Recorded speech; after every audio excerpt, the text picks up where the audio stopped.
Our next broadcast is a radio and television comedy series that ran for over 3 decades, from 1932 to 1955 on radio and from 1950 to 1965 on television. It won numerous awards, including the 1959 Emmy for Best Comedy Show, and is generally regarded as the high watermark in 20th century American comedy. Ladies and gentlemen, we present to you the Jack Benny Program on HOJO Radio. The Jello program, starring Jack Benny, with Mary Livingston and Phil Harris and his orchestra. The orchestra opens the program with I Double Dare You.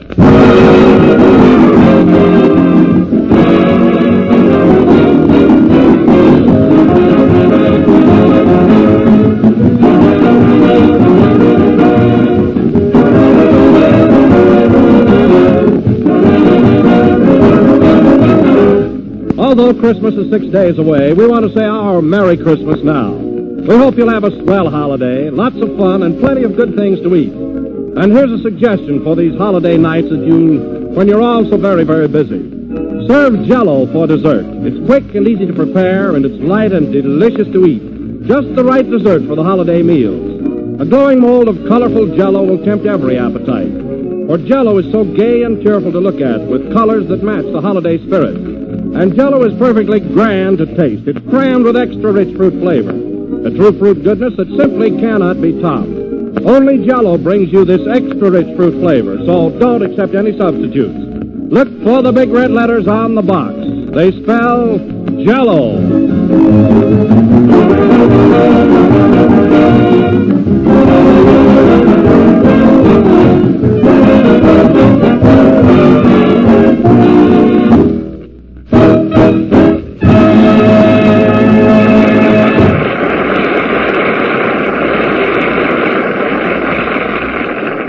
That was I Double Dare You, played by Phil Harris and his orchestra. Now, ladies and gentlemen, we bring you the only adult in the world who wrote a letter to Santa Claus, Jack Benny.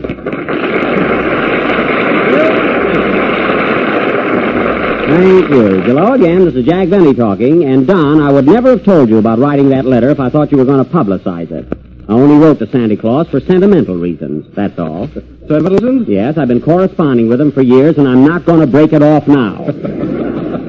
I merely asked him where that sled was he promised me 35 years ago. Oh, but Jack, you're too old for that sort of thing. Listen, Don, this is the time of year when we should all be kids. It's the only way to enjoy the holiday season. Well, I guess you're right, Jack. So you're acting like a kid these days, huh? Am I? Why, this morning I wouldn't eat my spinach till the cook gave me a nickel. And you know what I did right after breakfast? What? I went out and played marbles with the kids. That? Adolph Manju. And, Don, you know how kids are. We even got into a big fight. Oh, you and Adolph. Oh, now what were you fighting about? Well, he said he had bigger bags under his eyes than I had. And you know, Don, that's a lie. Imagine you two children fighting like that. Didn't anyone try to stop you? Well, yes, his mother came out and was going to give us a spanking, but she had too much respect for our gray hair. Yeah, by the way, Don, not meaning to change the subject, I mean, I won't be seeing you again till after Christmas, so I thought I brought you a little present, a little remembrance, and I hope you like it. Oh, you didn't have to do that. I know, Don, but here you are. Gee, thanks, Jack. That's awfully sweet of you. What is it? Oh, nothing much, just a little novelty I picked up.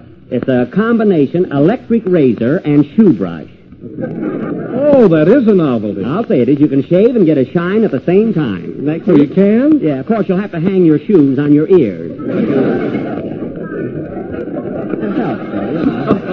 It's a cute gadget, isn't it? Oh, I can hardly wait to try it. But Jack, this really makes me feel awfully cheap. Well, I was so busy this week that I forgot to get something for you. Oh, what?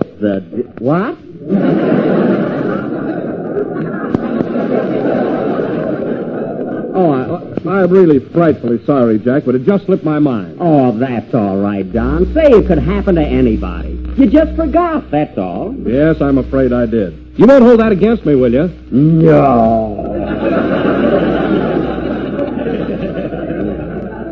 If you walk in here some Sunday night and find another announcer, this had nothing to do with it, believe me. Oh, Phil. Hey, Phil. Yes, Jack? I don't suppose I'll be seeing you either until next Sunday, so I brought you a little something as a Yuletide remembrance. I hope you like it. Oh, Jack. Here you are, kid, and Merry Christmas. Thanks, Jack. That's awfully nice of you. What is it? Well, Phil, I know how fussy you always are about your appearance, so I bought you something for your hair. If it's a ribbon, you can keep it. It's not a ribbon. It's a new hair tonic and dressing. Sort of a scalp mayonnaise. That's fine. I'll have to comb my hair with a salad fork. That's the idea, Phil. Here you are, kid, and Merry Christmas. Same to you, old boy. But you know, Jack, you're giving me this lovely gift makes me feel like a heel. Why, Phil? Well, I intended to get something for you, but I kept putting it off, and I didn't get you a thing. You didn't? Well, that's one on me.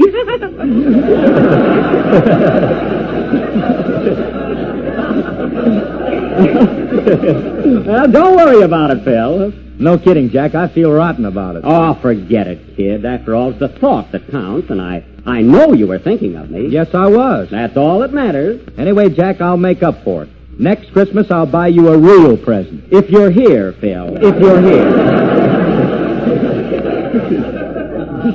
Anyway, it's more fun to give than to receive. Oh, hello, Mary. Hello, Jack. What are you doing? I'm playing Santa Claus on a one-way street.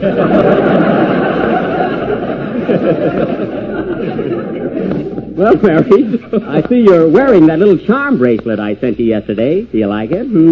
Oh, Jack, it's simply gorgeous. Hey, Phil, down. Look what Jack gave me. Hey, Mary, that's beautiful. Boy, that's all right. And look what it says on the inside. Genuine 14-karat gold-plated. That's a misprint, or I've been robbed.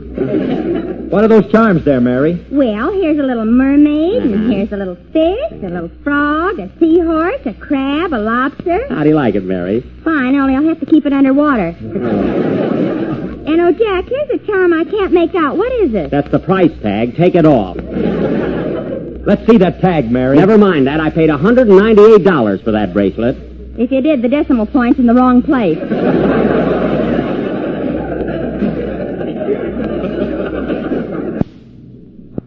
Sentiment toward you, and a happy Christmas, Mary. Thanks. You know, Jack, I hate to say this, and I suppose I'm the only one. Here I go again, folks. But I didn't buy anything for you. I thought of everything. I was going to get you some gloves, but I didn't know what size you are. Well, that's natural. That's natural. And then I was going to get you some handkerchiefs, but I didn't know the size of your nose. Well, that could happen, too, yes. And then I was going to get you a box of cigars. But you didn't know the size of my mouth. I know. That's right. See, I'm so ashamed of myself. Oh, don't feel that way, Mary. And listen, fellas, I didn't give you these presents expecting anything in return. So don't worry your pretty little heads about it. And now, folks, we, come in? Mr. Benny? Yes? Once a year I come to you and bring you greetings, good and true. Well. And now that my good deed is through, I'll say farewell, and nuts to you. Goodbye.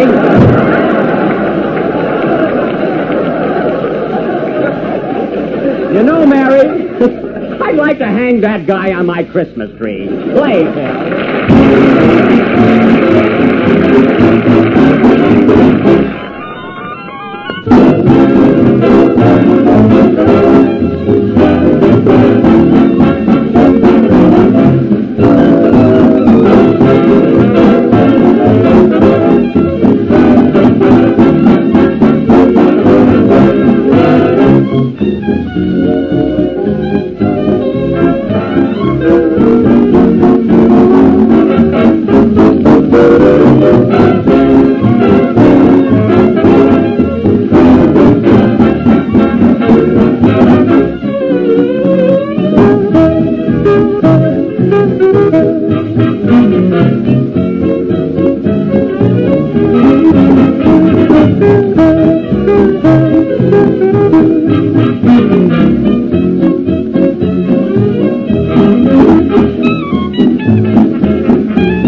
That was She's Tall, She's Tan, She's Terrific from the Cotton Club Parade, played by the man who thinks of me every Christmas and his orchestra. And say, Phil, before I forget it, I brought a little present for the boys in your band. I didn't want to forget them either.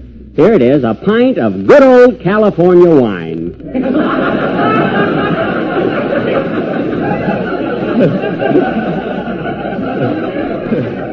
A pint for each of them? No, for one bottle for the whole gang. Okay, put a nipple on it and I'll serve it. Oh, just pass it around. They can handle it. Say, Phil, I got presents for the boys, too. Well, thanks, Mary. What have you got for them, Mary? Well, I knitted little sweaters for all their instruments. Oh, isn't that cute? There's nothing like a turtleneck saxophone. Well, what did you get for the boys? The boys? Yeah. Oh, I knitted them socks, but they turned out to be mittens. Oh, that's fine. Imagine them putting mittens on their feet. What are you laughing at? When they wave at me, they'll fall down. Well, anyway, Mary, your intentions were good, and that's what really counts. Oh, hello, Kenny. Hello, Jack. Season's greetings. Same to you, Kenny. You know, Jack, this being so near Christmas, I was thinking of you all week. You were? Yeah, what did you buy me? Oh, that was subtle. Well, Kenny, I've given everyone else a present, and I just got in. I got one for you, too. Here it is. What is it? It's a musical collar button. No, really, no, it is. A musical, every time it rolls under the dresser, it plays Here Am I. From the picture of the same name. Yes. I hope you like it, Kenny. Gee, I can't wait till I lose it. Well, don't you dare. It cost me a lot of money. Huh? Well, thanks, Jack. And, I don't know how to tell you this, but I feel like A heel, I know. Listen, Kenny, you didn't have to get me anything. You don't have to worry about that. Say, what did you get for your girl? a traveling bag. She asked me to get her one. A traveling bag? What does she want with that? She's going to elope with some guy.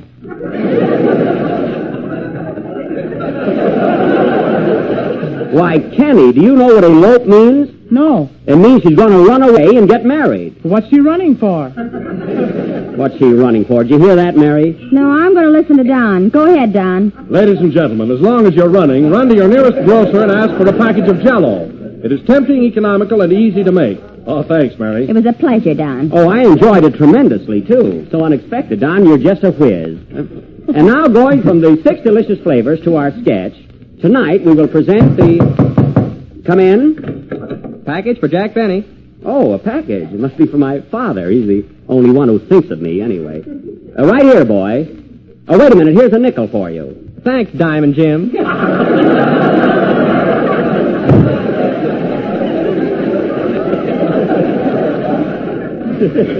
Fresh guy.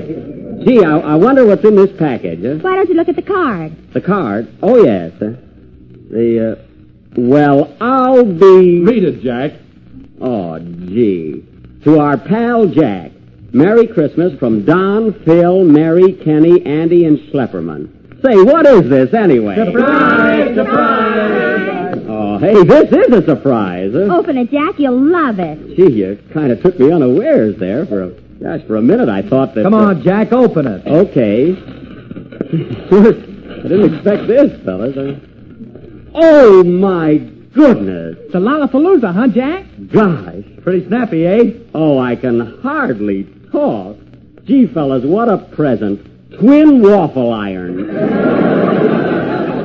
And electric, too. Oh, fellas, you shouldn't have done it. Do you like it, Jack? Oh, boy, now I'll never have to wait for that extra waffle. Oh, John, I'm so happy I could cook. We knew you'd like it. Like it, I adore it. But if I put on weight, fellas, it'll be your fault. Gee, this is a swell gift. Sing, Kenny. Mary, how do you whip up a strawberry waffle batter? Do you know? You take one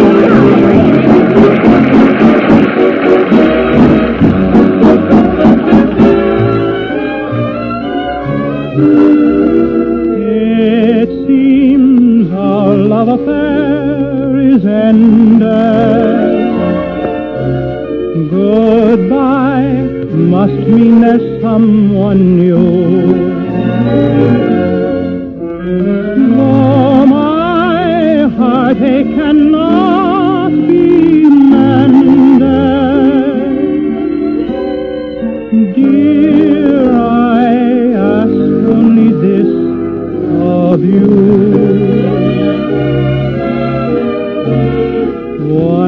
in a while, will you try to give one little thought to me?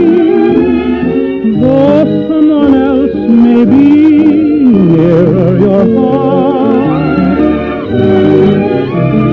once in a while, will you dream of the moments I shared with you? Moments before we two drifted apart. In love's smoldering ember, one spark may remain. If love still can remember, the spark may burn again. I know that I'll be contented with yesterday's memory, knowing you think of me once in a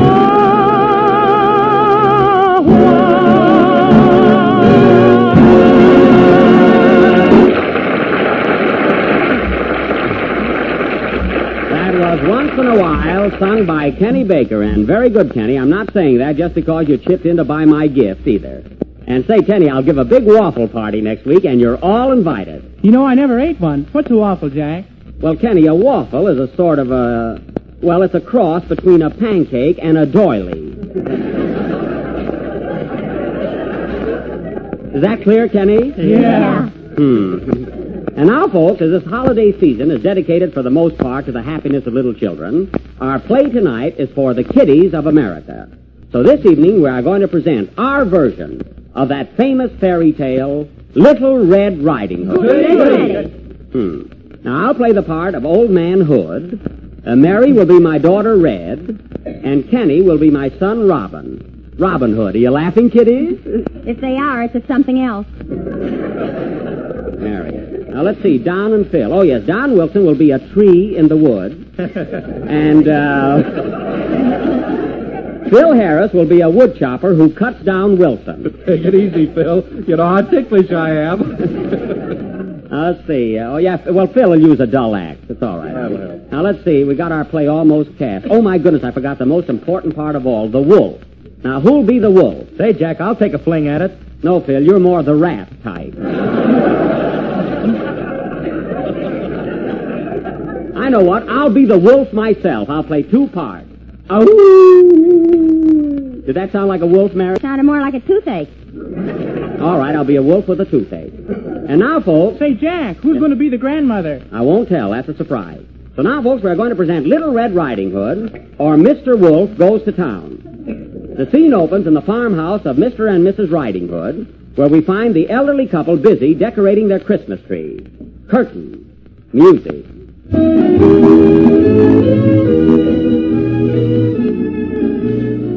Well, Ma, that tree is shaping up mighty pretty. I hope the children will like it. Oh, they will. Ow! Doggone it, Ma, I wish you put your glasses on. That's the third time you try to pin that star on my nose. I can't help it. It looks like a branch. Well, that ain't exactly a freckle you're inhaling through.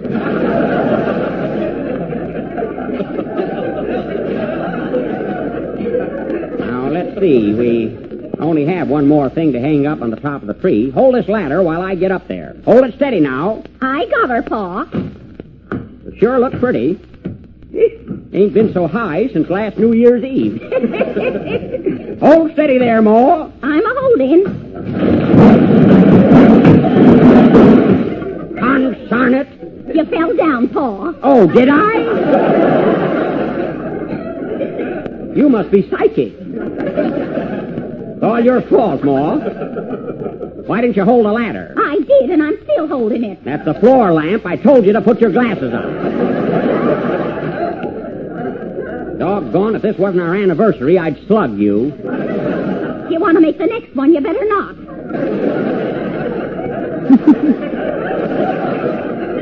Now, listen, Ma, don't you threaten me, or you'll be looking at Santa Claus through a piece of beefsteak. Come in. Hello, Pa. Hello, Ma. Hello, son. What's the idea of rapping on the door? Why didn't you walk right in? I thought you and Ma might be necking. Oh, we're too old for that. Speak for yourself, you anemic Casanova. Pipe down, Ma, or I'll put termites in your bustle. Well, son, are you through with your chores? Yep. Did you milk the cow? Sure did. I creamed her, too. Some farmer. Where's your sister, Red? She's where's outside. your sister, Red?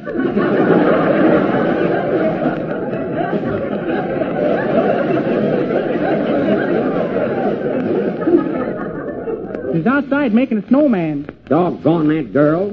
I wish she'd come in. The wolves are thicker than thieves around here. Hello, Red. Hello, Pa. Hello, Ma. Hello, Dolores. Dolores? That's the cat. Oh. I never knew her name. We were worried about you, Red. Yes, out there all alone with all those wolves. Any of them come close to you? How do you think I got this fur coat? That's good-looking fur. It feels nice and silky. Ow. Ow! Guess I didn't kill him enough. Have you heard from Grandma today? Grandma? No, she's been sick in bed with a cold. I wonder how she's coming along. Why don't you call her up and find out? Think I will. Where's the phone? On the Christmas tree. Darn it. Oh, yes. Operator, get me broken down 8400. Hope she's better. Here's your puppy. Thanks. Oh, hello, Grandma. How you feeling? I feel terrible, son. How are you? Your cold seems to be getting worse. Got any chills? This ain't the rumba I'm doing. Grandma, you just stay in bed and take care of yourself. I'll send Red over with some hot soup for you. Okay, have her bring some cigars, too. All right, goodbye. Goodbye, son. What kind of soup we got, Ma? Turtle, here it is. Turtle? Is that mock or green? Looks like mud to me. It is. Now, Red, you get your basket and take those victuals over to your grandma's. Yes, and be careful going through the woods. Okay, so long, Pa. So long, Ma. Goodbye, Dolores, Joe, and Pete. Joe and Pete? Dolores had kittens. Dinged if she didn't, and right in my hat, too.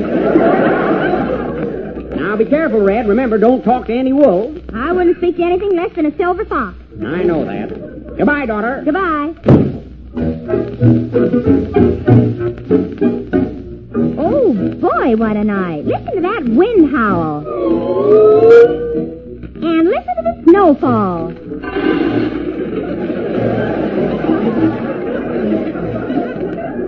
Gee, it's fun walking through the snow. Crunch, crunch, crunch. It's getting dark. Who's that I see lurking in yon bush? It's me, kiddies. I'm a wolf now. Ow! Hello, little girl. Hello, are you a wolf? I ain't Renfrew of the Mounted. Where are you going, my little chickadee? I'm going to my grandmother's with a basket of food. Food, eh? What's in there? Hot roast beef, strawberry pie, and coconut custard. What, no hopple? That's 10 cents extra. Oh. Anything else in the basket? Well, Attention, kiddies. Little Red Riding Hood's basket also contains several packages of Jell-O, Oh, a talking tree. each of which can be identified by the big red letters on the front. So remember, children, when you're taking a basket of food to your grandmother's, always include a packet of Jell-O. It comes in 6 delicious flavors: strawberry, raspberry, cherry, orange, lemon, and lime. Hey, what are you howling for? I'm hungry, Don. Now, Little Red Riding Hood. Hey, Red, where are you? You ran away. Ha, ha, ha. Curses, foiled again. Snarl, snarl. I know what I'll do. I'll take a shortcut through the woods and lead her over to her grandmother's. And when I get there, I'll eat her up. Are you shivering, kiddies?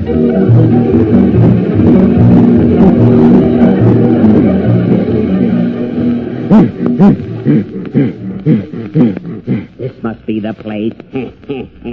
And now to get in. Who's there? It's Little Red Riding Hood. Gosh, you've got a cold, too. Come in. Hello, Grandma. Oh, you're not Little Red Riding Hood. You're a wolf. Yes, I'm a wolf, and I'm going to eat you up. Yum, yum, yum, yum. Well, Now hold still. It'll be over in a minute. shall I take my shoes off? No. I like shoes and everything. Here you go. I just ate Grandma, kitty. Darn those shoes.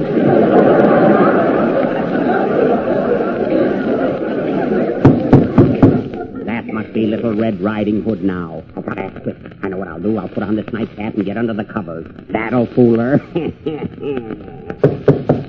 I'll talk just like Grandma. She'll never recognize me. Come in, Red!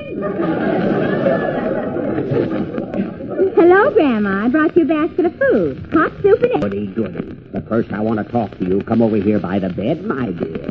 That's it. Why, Grandma, you look so strange I hardly know you. Oh, Grandma, what big eyes you have. The better to see you with, my dear. And oh, Grandma, what a long nose you have. The better to win races with, my dear. And oh, Grandma, what rotten jokes you have. Never mind that. When are you going to get to teeth? Right now. Oh, Grandma, what big teeth you have. The better to eat you with, my dear. You're a wolf. Where's my Grandma? I swallowed her and you're next. Help! Help! Oh, watch out her! Watch out her! I'm coming, baby.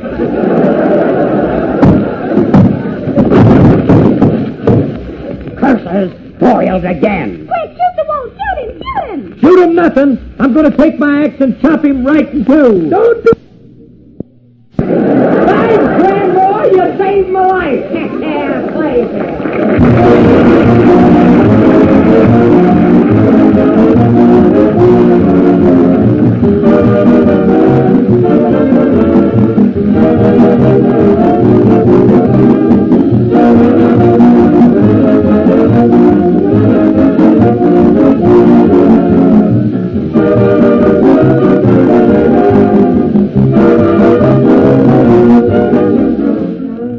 Whether there's snow in the air or flowers in the front yard, here's a grand December dessert. It's Jell-O plum pudding, the best holiday plum pudding you ever tasted. You can make it with lemon or cherry Jell-O, whichever you prefer. Combine one package of Jell-O with half a teaspoon of cinnamon, a quarter teaspoon of cloves, and a dash of salt. Add 1 pint of hot water and chill until the Jell-O is dissolved. Fill until slightly thickened, then fold in 3/4 cup each of finely cut raisins, cooked prunes, and nut meat. Add 1/4 cup of citron. Mold and serve with whipped cream or a regular pudding sauce. And you have a prize-winning Christmas pudding. It's far less expensive than most plum puddings. It's light and easy to digest, and it's very easy to make. A firm, rich mold of Jell-O filled with all the spicy things that make a plum pudding so delicious. So make a Jell-O plum pudding for the holidays, and be sure you use genuine Jell-O.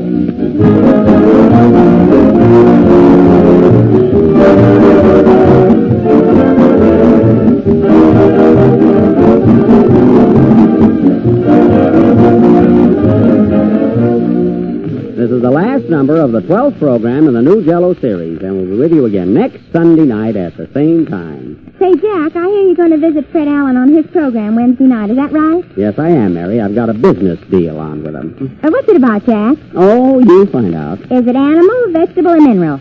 I ain't talking. La, la, la, la, la, la. This mystery will be continued next Wednesday. Good night, folks.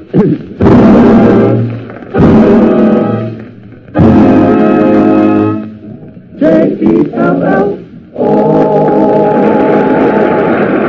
The tune I want to hear up next is from Love on Toast.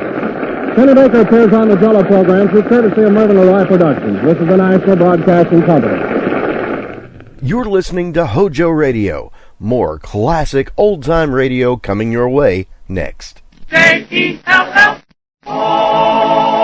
The Jell-O program starring Jack Benny with Mary Livingston and Phil Harris and his orchestra. The orchestra opens the program with I Double Dare You.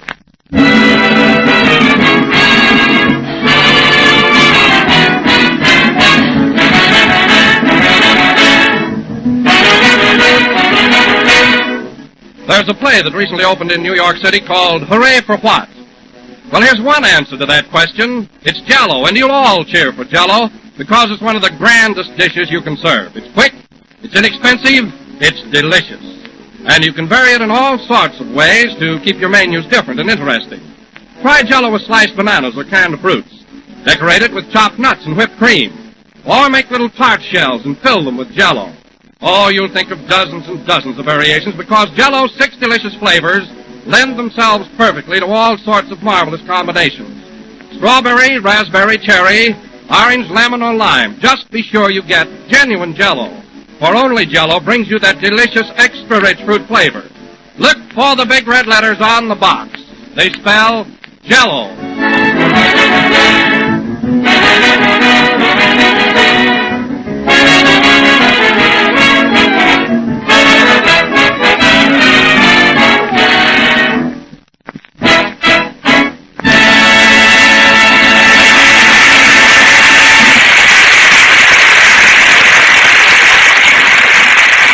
Was I Double Dare You, played by the orchestra. Now, ladies and gentlemen, we bring you that human dynamo, that bundle of energy who is always bubbling over with pep and vitality, Jack Benny.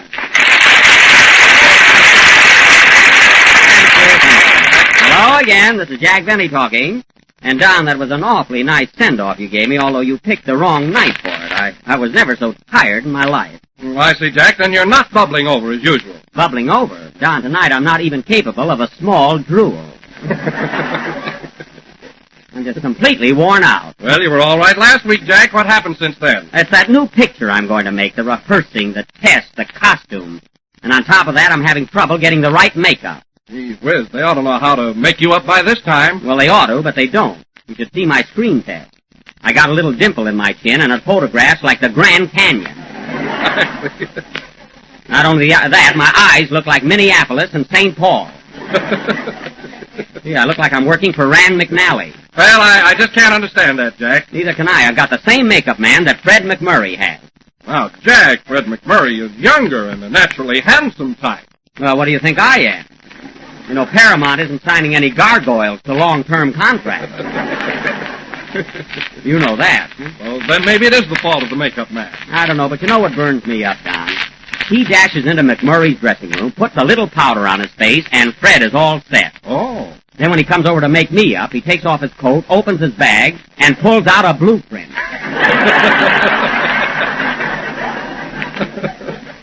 I'll admit that I'm not an Adonis, but I have led a good conservative life. Oh, I'm sure you have, Jack. Don, you've never seen me carousing around, have you? No, I haven't. Well, here's what kills me. That guy McMurray goes to the Trocadero one night, the Coconut Grove the next night, then the Clover Club. He stays up night after night, and I show it.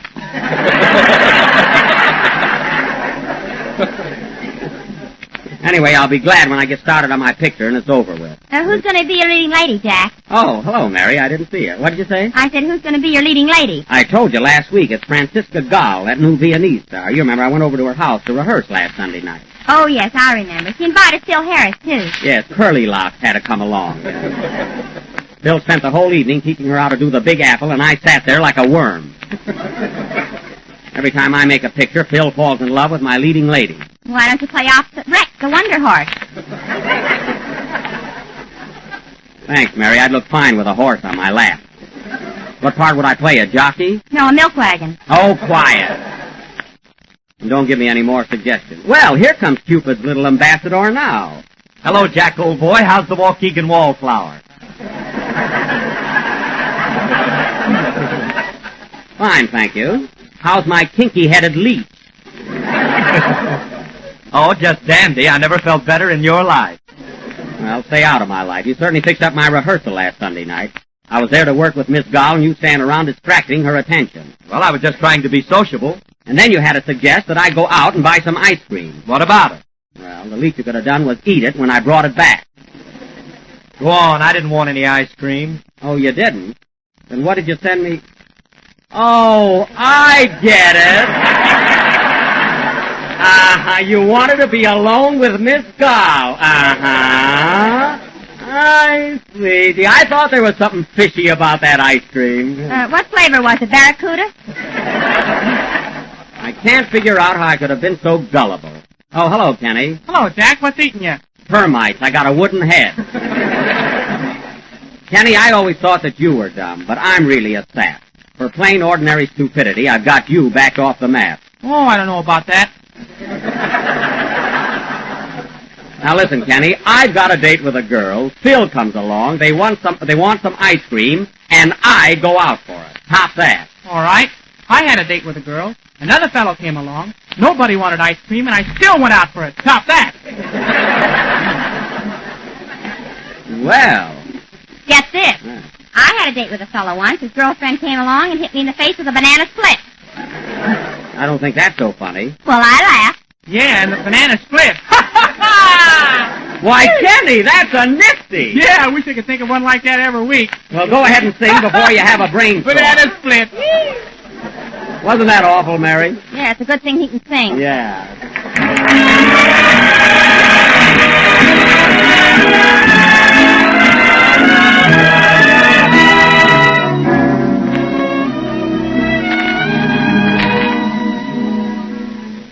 There's a someone for everyone. If you turn at the proper time and place, you will greet love and meet love face to face. There's a someone for everyone.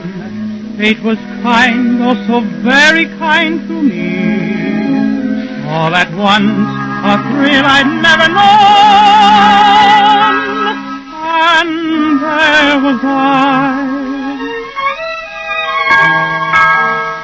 looking at you.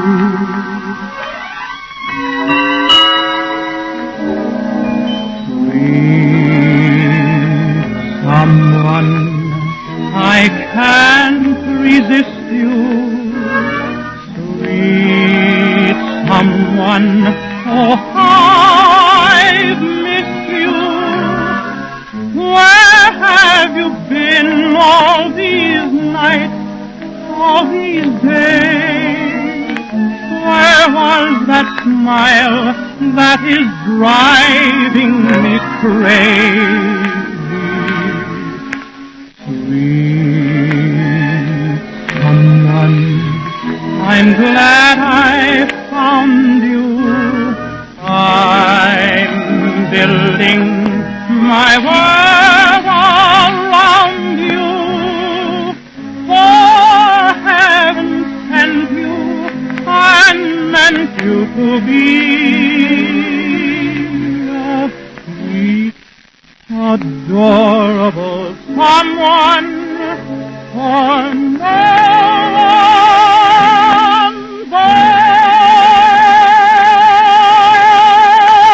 me.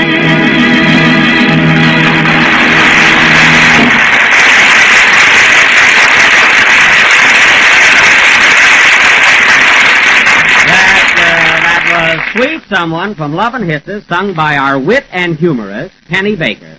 And now, ladies and gentlemen, what are you laughing at? Nice banana. Banana split. And now, ladies and gentlemen, go away, Kenny. As we announced last Sunday, tonight we are going to present the outstanding achievement of the Benny Guild. Our own dramatic version of Samuel Goldwyn's screen triumph, The Hurricane, or I'm Forever Blowing Bubbles. For the benefit of those who haven't seen the picture, the locale of our play is the little island of Manakura in the South Sea, which is just halfway between Tahiti and Bismarck, North Dakota. I will play the part of Governor DeLotte, as mean a man as ever ate a popsicle at a hanging. Mary Livingston will play the part of Germaine, my wife. I will not. You will, too. Now, Don Wilson will be the captain, and Phil Harris will be the doctor. Why can't I be Phil's wife? Because he hasn't got a wife. Now, Kenny will Then why can't I be Don's wife? Look, Don hasn't got a wife either. He's just got a boat. Well, why can't I be Don's boat? Mary, you're going to be my wife. If it'll make you any happier, I'll put a sail on you.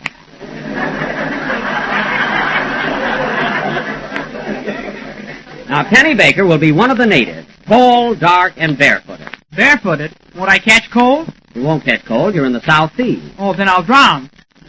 Look, Kenny, you're on an island. How can you drown on an island? Don't worry, I'll find a way. I hope so. Anyway, you're a native, and that settles it. Now, in our version of this play... A native yet. Now, in our version of this play, we will endeavor to give you a vivid portrayal of how it feels to be hit on the head with a hurricane. Now, this play will go on... pardon me, folks. Hello? Hiya, Buck! Well, Andy! Hey, we expected you up here tonight. I thought you were going to be in our play. I was going to, but Ma saw the picture and thought I was too delicate for it. Oh, does she know we're going to do Hurricane tonight? I think so, Buck. She put the radio down in the cyclone cellar. Well, I'm sorry you're not going to be with us tonight, Andy. I had a swell part for you. You did? Yes, sir. You were going to be one of the natives, and there's a real hula dancer in love with you. Is she pretty? Andy, she's gorgeous. Well, wait a minute. What's that, Pa? What? What are you laughing at, Andy? Pa wants to know if she's got a friend. Oh, is your pa home? Yeah, he's here hopping around on a broom. What's he doing, sweeping the floor? No, he's been drinking again and he thinks he's Mother Goose. Well, Andy, I'm sorry you're not coming over, but be sure and listen in, huh? I sure will. So long, Buck. So long. Well, it's too bad Andy can't be with us. Is everything all set, fellas? Yep, let's go. Okay, so now, folks, while Phil is playing the next number, we will get on an imaginary boat and sail away to the South Sea. Hit it, Phil.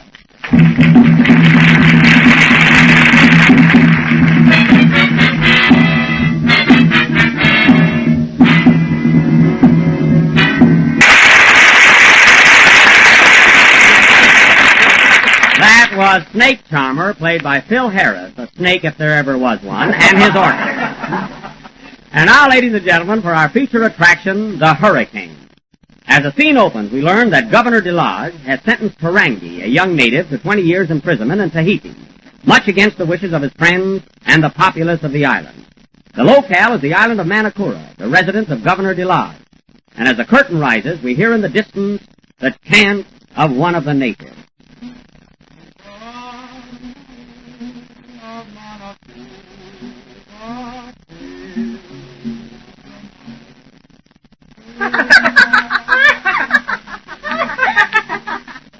Ah, how happy and carefree the natives are on this island. How peaceful is this paradise, lost in the middle of a vast ocean. Yes, Captain, you're right, but there's only one thing wrong. I know what you mean, Doctor. We're governed by the meanest, cruelest tyrant in all the South Seas. Governor DeLodge. That's me, folks. He's hard, he's stubborn, he's merciless. Yes, he's just a tropical meanie. You're right, Doctor. I wish he'd get sick so I could give him the wrong medicine. To him, the law is everything. Nothing else matters. Here comes the governor now. Look unhappy. Good evening, Governor. Good evening, Governor. Grr. That settles that. Governor, we're here to see you about... Silence, gentlemen. You came here again to ask me to pardon that native boy Tarangi. You're wasting your breath. I sent him to prison in Tahiti, 600 miles away, and there he must stay. But, Your Excellency, it was such a trivial offense. Bah! The captain is right. Why such a severe penalty? Because it's the law!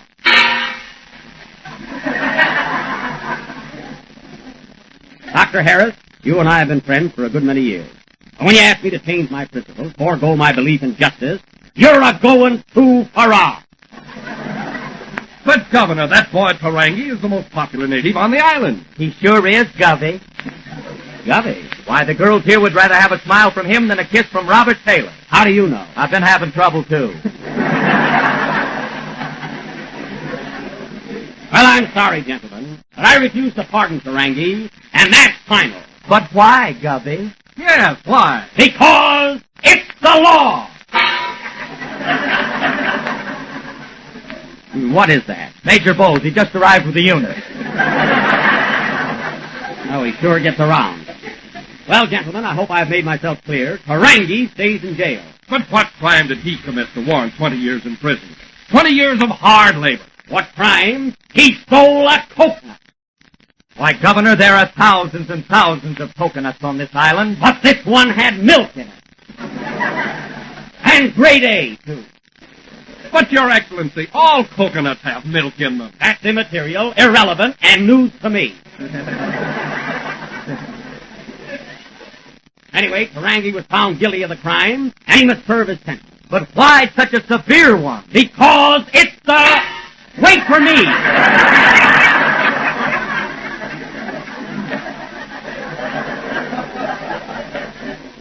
Anyway, I'm boss around here. Come in. Hello. Ah, my good wife. Ah, my no-good husband. What have you got in that basket, darling? Coconut. Coconut? Where did you get them? Don't worry, I bought 'em. Well, I'm glad to hear that. But I stole the money out of your pants. Oh, pardon me, gentlemen. Good evening, Madame Delage. Good evening, Captain Wilson. Good evening, Madame Delage. Hello, Toots. Germaine, remember, you are addressing a physician, Dr. Harris. A fine doctor. Yesterday he tried to take my temperature with a clarinet. A clarinet? Yeah, he said I had a bad case of Benny Goodman. Is that your diagnosis, Dr. Harris? Yeah, ma'am. Well, gentlemen, I believe our business is finished. Madame Delage, we've been trying to persuade the governor to pardon Ferengi. After all, it was such a minor offense. Sure, why don't you let him go? Germaine, crime is crime. When a man steals, he goes to jail. Unless it's second base. Ferengi must be punished. But dear, why 20 years in prison? Because it's delightful. It's delicious. It's lovely. It's the law. And I don't want to hear another word about it. What's that? It's the natives. They're all worked up about Ferengi. They're in a bad mood, Your Excellency. Yes, I warn you, they're going to make trouble. Oh, so they're after me, eh? But bah, I'm not afraid. Look, one of them's coming this way. Yes, it's Ferengi's brother. All right, throw him in. Oh, so it's you, Penny Lua. What do you want this time? Anna, Pupi, Kapua, Poka, Tarangi. Tarangi Yuki Zubalua. Zubalua Konakika Karango. Watch your language, son.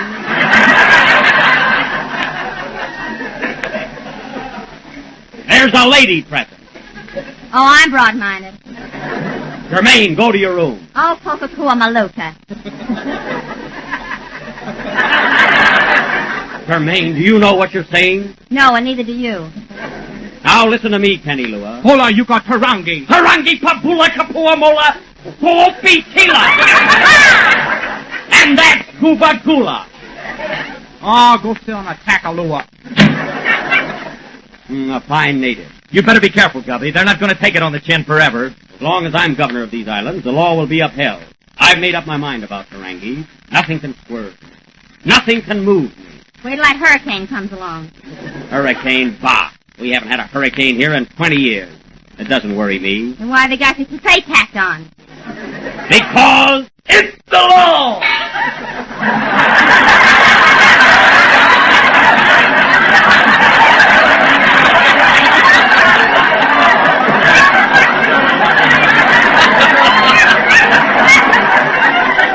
Cut it out. Well, gentlemen, if you'll excuse me now, I'll retire. I've had a very busy day. Will I be seeing you tomorrow, Captain Wilson? No, I think not, Governor. I'm sailing with the tide. I have a jello cargo for Pango Pango. Well, good luck, all. Goodbye, all. Seems to be something very peculiar in the air tonight. An eerie feeling. Have you noticed it, Doctor? Yes, and I don't like it. I remember 20 years ago when this same peculiar wind... Ah, quiet. What's that again? The natives. They're sending a message of warning. They know when there's a hurricane brewing. Bah. And look at the birds heading south. They're flying away. Well, let them fly. Yeah, we'll show them something in a few minutes. Why? You two make me sick. I'm going to bed. Gee, I'm scared. Why, it's nothing but a little wind. We've had wind before. Good night, darling. I'll see you in the morning. Look for me over Pomona. A little breeze isn't going to scare me. Fasten those shutters. What shutters? Those are my ears. Well, fasten them. Okay, throw me a bobby pin. Governor, Your Excellency, Tarangi has escaped from prison. Tarangi escaped? Yes, and he's right here on this island. Well, I'm going to get him, and he's got to go back. I'm going out to find Tarangi, and when I do... Answer the phone, Germaine. Hello? Yes? Governor Tarangi. Tarangi? Give me that phone. Hello, Tarangi. Hello, stranger.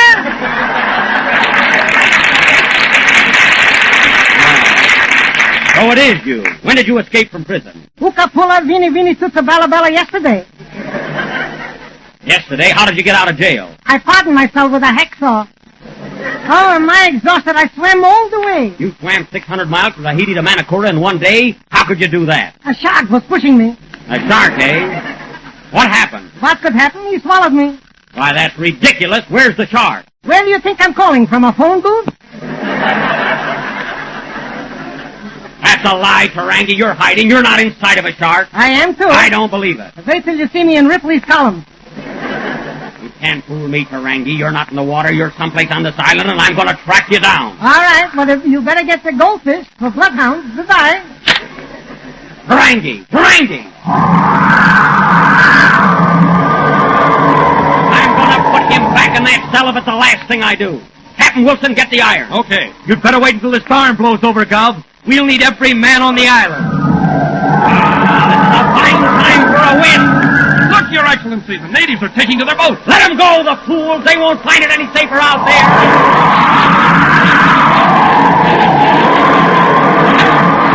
Come on, let's go. Not in this storm. Listen to that wind.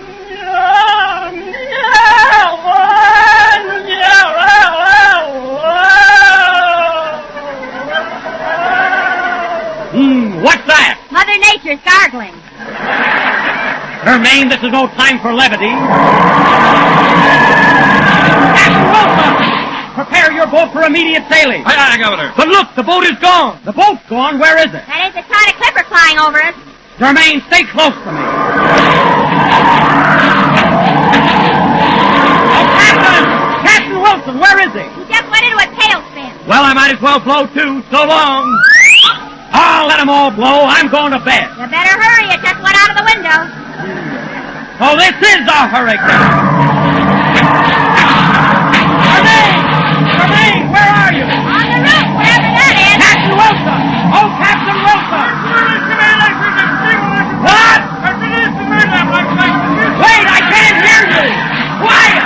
Quiet, I say! Quiet! Ladies and gentlemen, if you happen to blow by a grocery store, be sure and stop off for a package of Jell-O.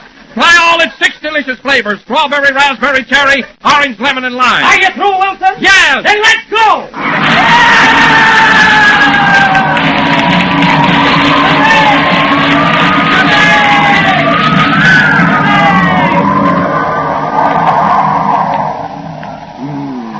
The storm is subsiding.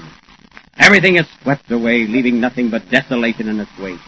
Not a bird, not a flower, not a tree left on this island. Nay, not even a coconut. Out.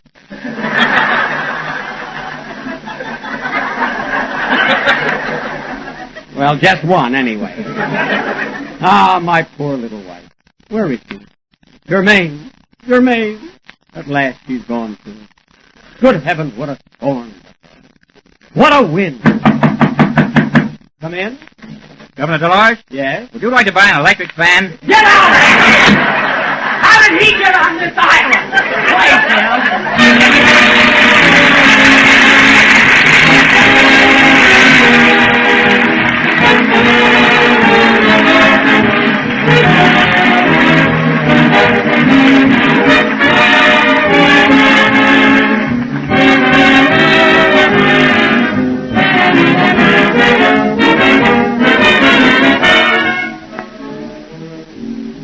Here's a swell suggestion for this time of the year, and it's something new and different. It's orange Jell-O salad, a delicious new way to get a touch of sunshine into your winter menus. It's easy to make, and it's inexpensive, too. Dissolve 1 package of orange Jell-O, chill until slightly thickened, and then fold in 2 oranges cut up into sections, 1 cup of diced celery, and a teaspoon of vinegar. Chill until firm. Orange Jell-O salad is lovely to look at with its clear golden beauty, and it's grand to eat, with oranges and crisp celery making a new and unusual combination. So try this attractive new salad tomorrow. Just be sure to use genuine Jell-O, for Jell-O brings you that luscious, extra-rich fruit flavor. So remember, whether it's for salads or desserts, always ask your grocer for Jell-O.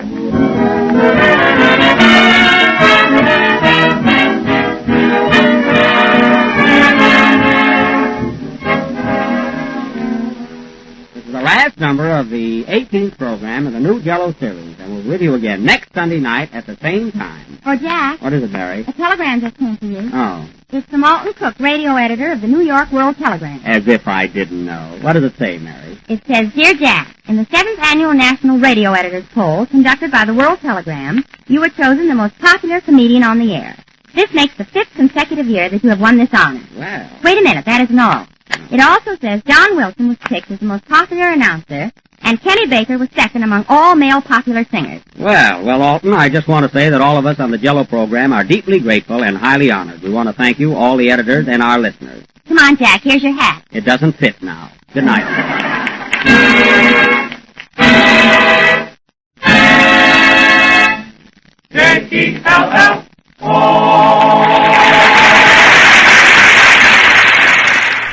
Our next popular broadcast began in August of 1949 on NBC Radio and ran until November of 1953. Set in the Midwest, it starred Robert Young as General Insurance Agent Jim Anderson and portrayed an idealized vision of middle-class American life of the era. It was created by writer Ed James. While the show is often regarded as an example of conservative nature of the American family life in the 1950s, it's also cited as to be slightly rosy portrayal as well. We proudly present to you Father Knows Best on HOJO Radio. Mother, is Maxwell House really the only coffee in the world? Well, your father says so, and your father knows best.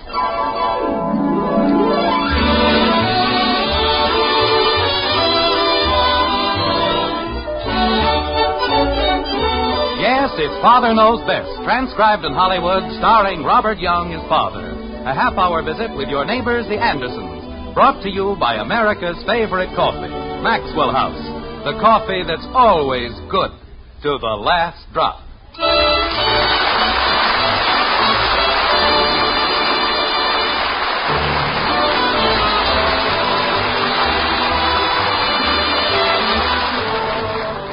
We once knew a man who was extremely wealthy.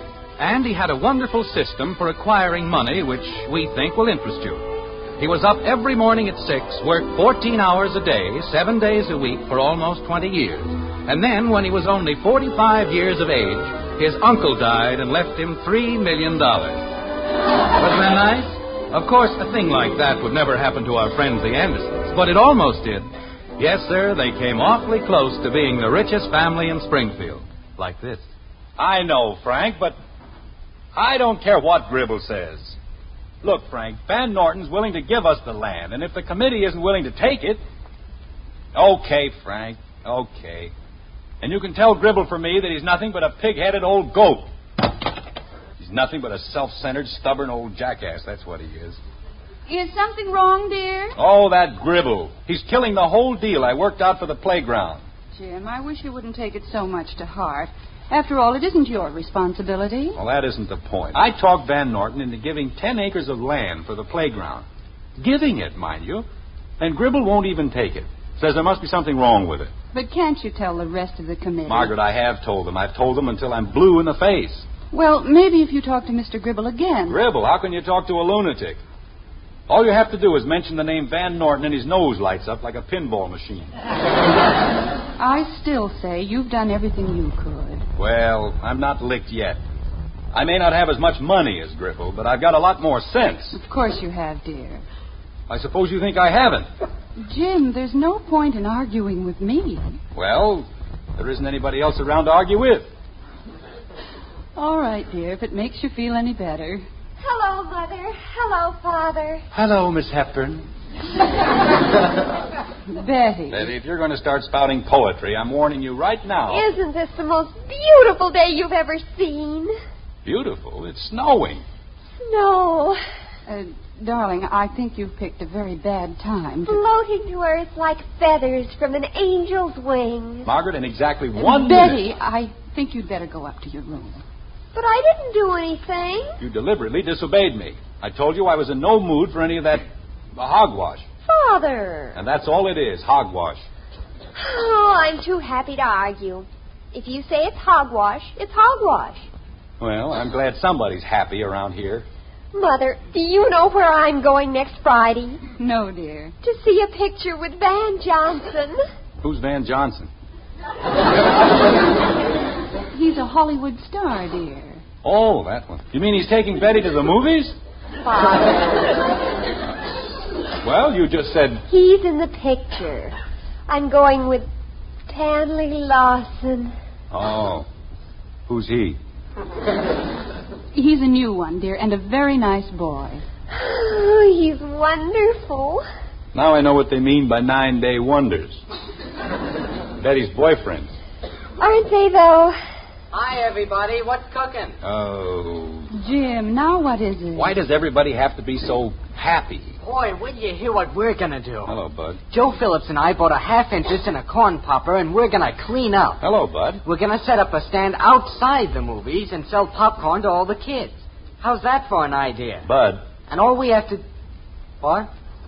I said hello. Oh, hi, Dad. And all we have to do is find some place to plug it in. Plug what in, dear? The corn popper. What corn popper? The one I bought with Joe Phillips. You see, we bought a half interest in a corn popper. Bud, don't you know when you're being kidded? About what? The corn popper. What corn popper? Oh, no. Oh, gosh. I don't say anything funny about our corn popper. All All right, Bud. Just forget the whole thing. But I can't. I have to supply the salt. Daddy! Mommy! Oh, dear. Now what? I was elected! Oh, Mommy, I was elected! Well, if it isn't William Jennings Bryan. Kathleen, how many times have I told you? Oh, Daddy, I was elected! Isn't it wonderful? All right, now just calm down. Take it easy. I was elected. To what were you elected? I'm the treasurer. They had an election, and I'm the treasurer. The treasurer? Say, Kathy... Bud, not the first day.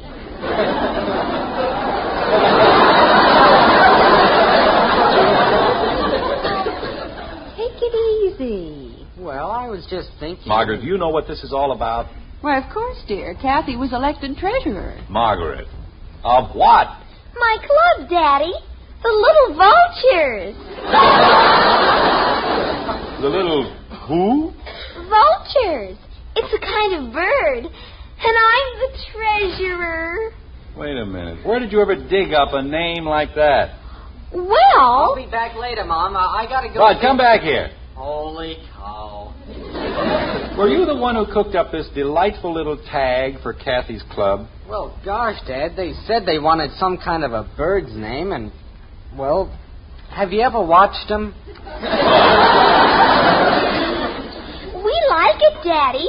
We even made Bud an honorary vulture. Couldn't have happened to a nicer boy. Betty. Never mind, Betty, I'll get it. The little vultures. Leave it to my children. Hello? Oh, hello, Hector. What? Well, thank you very much. Oh, sure. I'm the luckiest guy in town. Sure. Okay, Heck. Yeah, I'll be seeing him. Congratulations. If there ever was a guy who needed congratulations less. Who was it, Jim? Hector Smith. He wants to extend his heartiest congratulations. Isn't that nice? About what, dear? He didn't say. Maybe he heard about me. He's known about you for years, and believe me, that isn't what he meant. Jim, I won't be able to sleep a wink all night. Why don't I call Elizabeth back? Well, I guess you won't have to. Maybe this time our dear friend Hector will let us all in on the joke. Some joke. Hello, Heck. Oh, George. I'm sorry, George. You see, Heck called me a minute ago, and I thought... Well, thank you, George, but I don't know what... George. No, we're not having any celebration. We don't even know... George. Hello, George. Oh, fine. Was it Hector? No, it was George Phillips. And he's very happy for us. What on earth do you suppose it means? I don't know, but if those guys are having a good time at our expense... I'll get it. You stay where you are. I'll find out what this is about if it takes all night. And if that's the kind of friends I've got... Hello? Hello? Jim, it was the front door. Oh. Get a man so mixed up he doesn't know what bell is ringing. After a while, I'll probably hear bells when nothing's ringing. Yes? Mr. Anderson? Yes? Well, my name is Ford. Richard Ford, of the legal firm of McGonigal, Bristol, and Finch. Oh? Well, come in, Mr. Ford. Mr. Ford. Thank you very much. Jim, if it's the paper boy, tell him I'll pay him next time. It wasn't the paper boy, honey. Is that Mrs. Anderson? Yeah, she's in the living room, but... Well, why don't we tell her the good news? What good news? All in good time, Mr. Anderson. All in good time. Mrs. Anderson. And all the little Anderson. Honey, this is Mr. Ford of, McGonigal, Bristol and Finch. Attorneys. How do you do? Well, how do you do? Sit down, Mr. Ford. Thank you. Why don't you kids find something to do someplace? Oh, no. Let them stay, by all means. After all, this concerns the entire family. Doesn't it? What does? Yes, indeed. Now, Annie, you are related to Joseph James Anderson, are you not? Yes, I am not. What's that? I've never even heard of any Joseph James Anderson. Well, now, that's very strange. I had it on very good authority that, Robert Bruce Anderson, perhaps? Yeah, it was my father, but... Oh, I knew I hadn't made a mistake.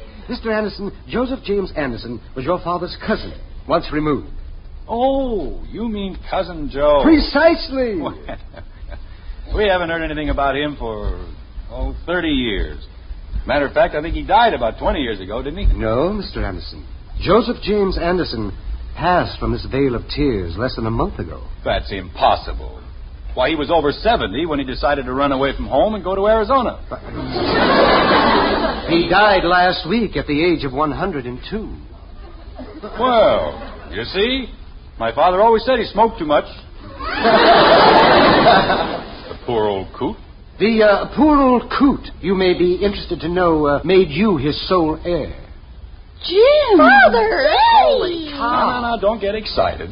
If I know Cousin Joe, we've inherited 3 barrels of bottle tops.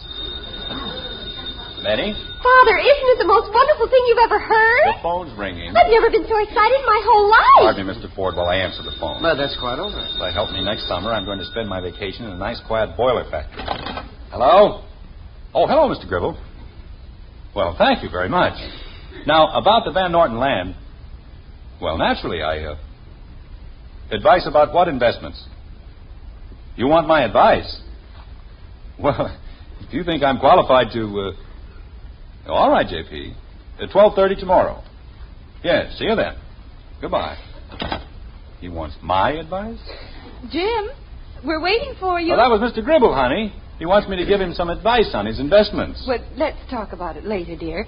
Mr. Ford wants to tell us about the inheritance. Why don't you sit down, Father? Here's a cushion, Daddy. Want me to run out for a cigar, Dad? Look, I just finished telling you not to get excited. I know Cousin Joe, and he never had a dime in his whole life. Well, that may be true, Mr. Anderson. But if you'll be good enough to sign this retainer, I'll be happy to tell you about the estate. Well, okay. What is it, 4 barrels of bottle tops? It's a 15,000-acre cattle ranch, Mr. Anderson. A ranch? 15,000 acres? With a possible value of $9 million. Jim! Father! Gosh! Whoa. Holy cow!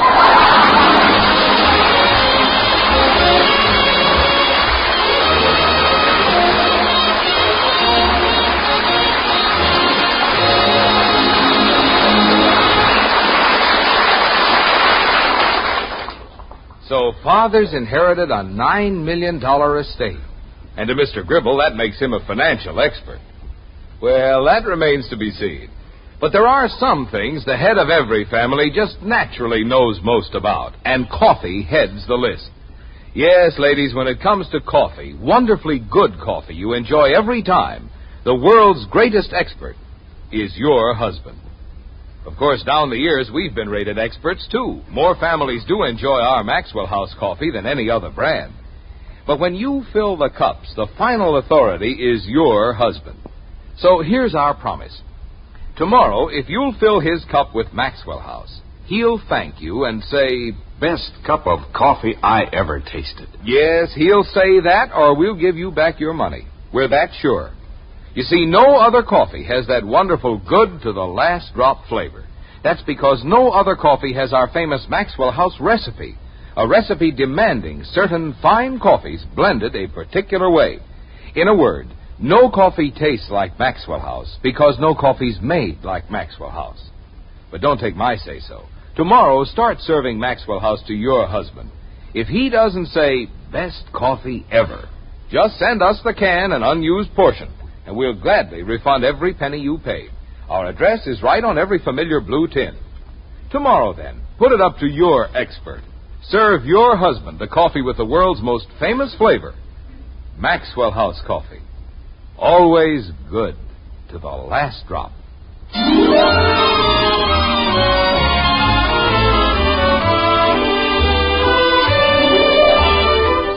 A week's gone by, and the white frame house on Maple Street hasn't changed a bit.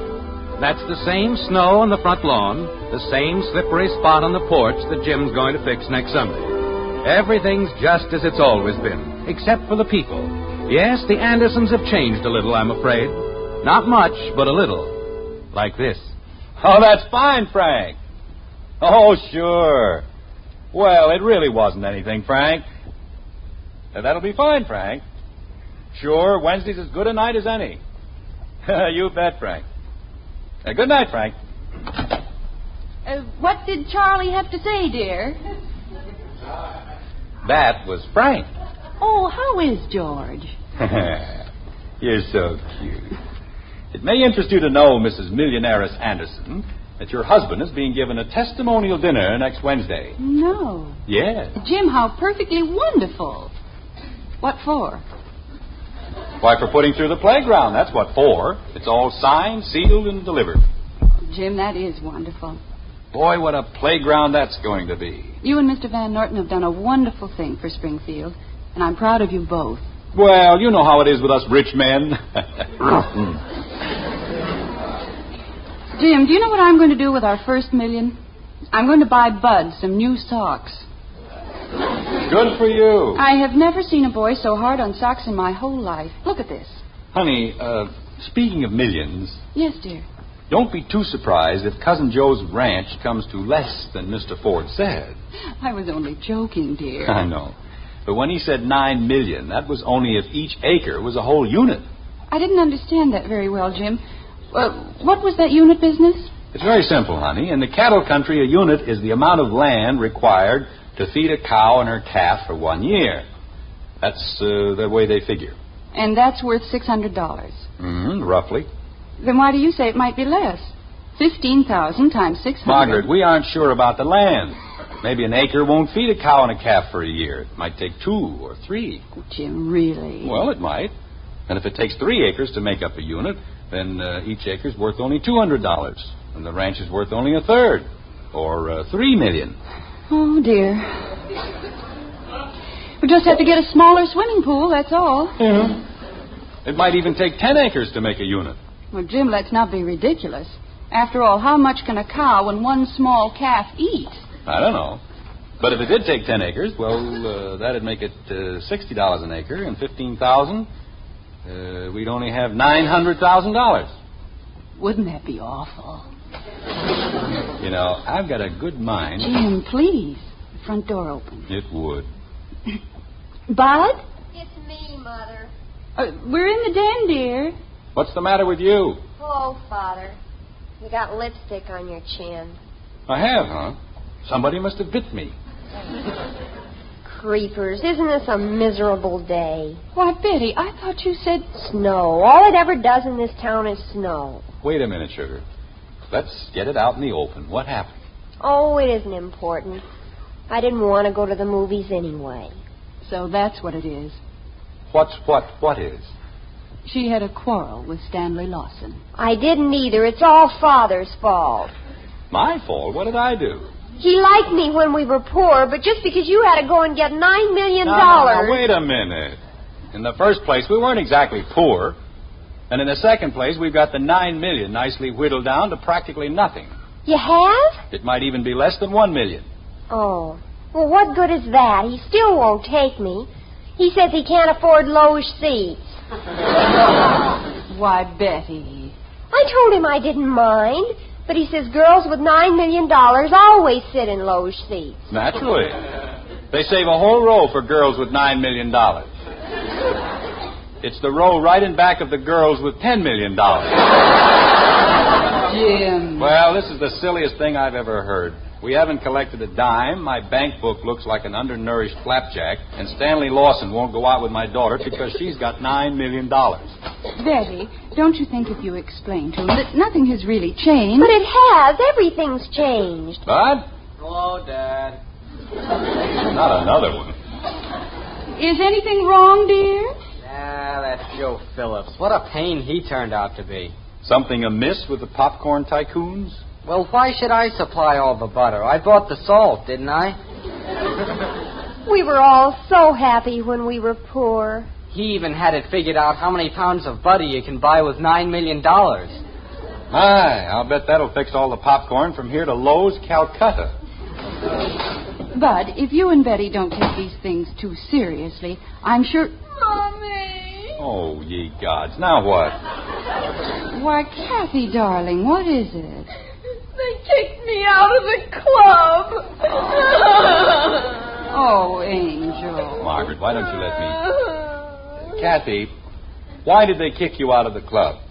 They won't let me be a little vulture. Never mind them, sweetheart. No one can keep you from being a little vulture. Well, you know what I mean. Kathy, does our mythical $9 million have anything to do with your expulsion from the club? Uh-huh. They said it was too suspicious. What was? They made me the treasurer, and the next day you had $9 million. I don't know. And they said I could never be the treasurer again, and I had to give back the whole 13 cents.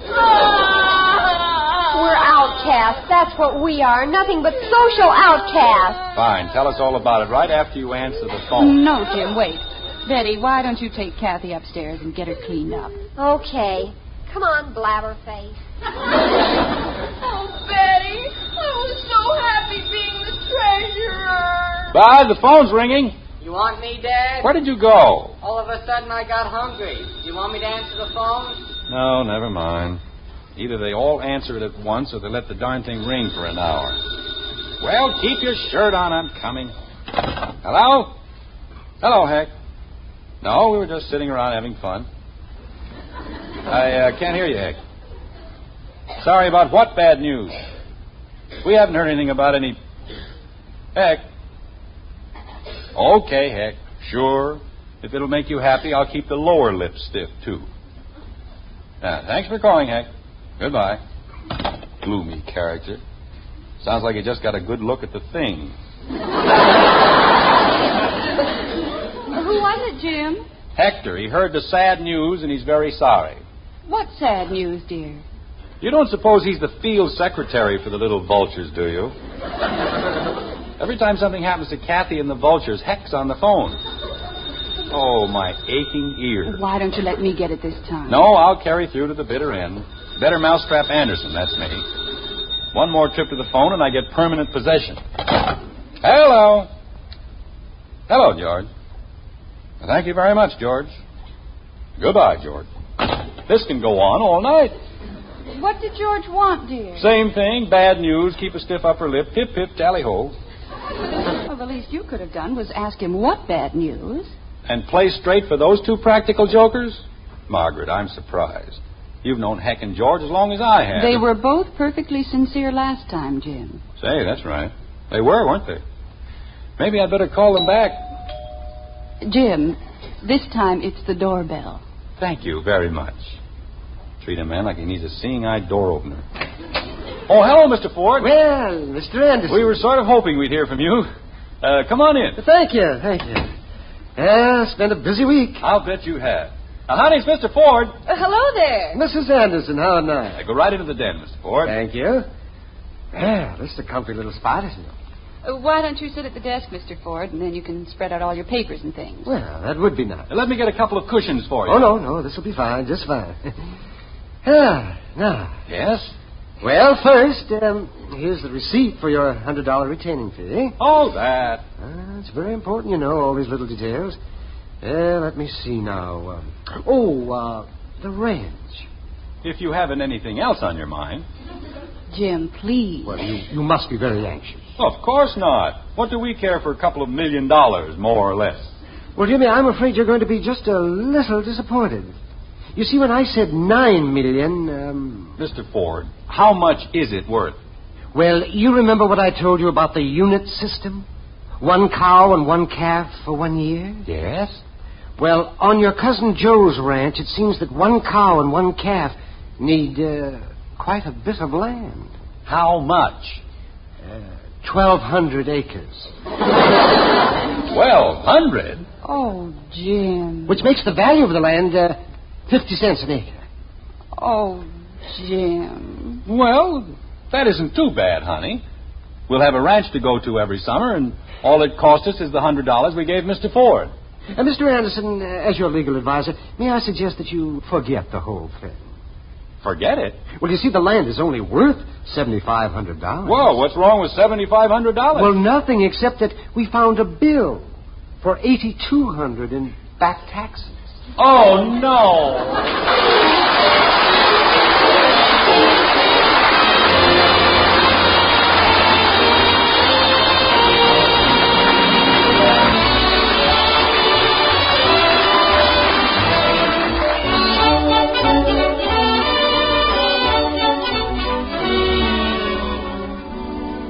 This weekend, as you buy coffee for your family, remember this. In coffee, just one thing means real value. The flavor you get for your money. With this in mind, take home the coffee with the most famous flavor in the world, our Maxwell House coffee. Then let the world's greatest coffee expert enjoy that famous flavor. Yes, serve our Maxwell House to your husband. He's the real authority on coffee. When he smiles and says, "Greatest coffee ever," you'll know Maxwell House has the flavor for you and your family. And for value, well, count for yourself all the truly good cups of coffee you get from every pound. Tomorrow, buy coffee that gives you your money's worth and more. Look for America's sign of good coffee, the big white cup and drop on the friendly blue tin. That's Maxwell House coffee. Always good to the last drop.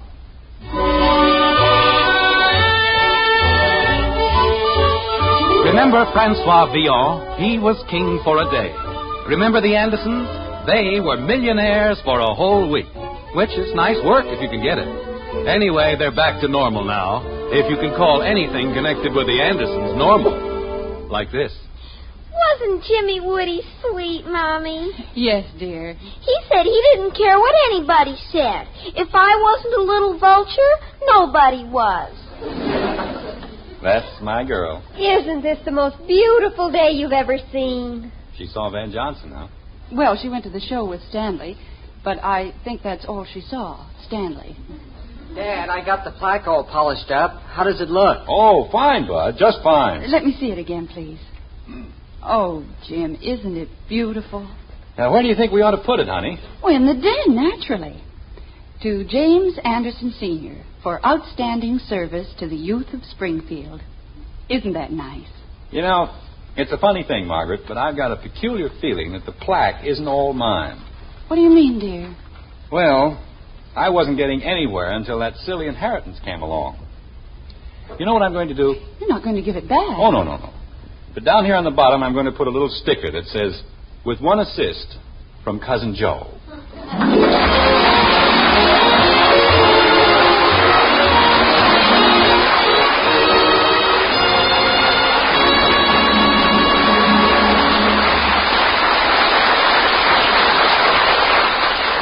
At breakfast time, you don't have to say, "You children eat your cereal right this instant." just say, Hopalong Cassidy is crazy about hot wheatmeal. just a little psychology.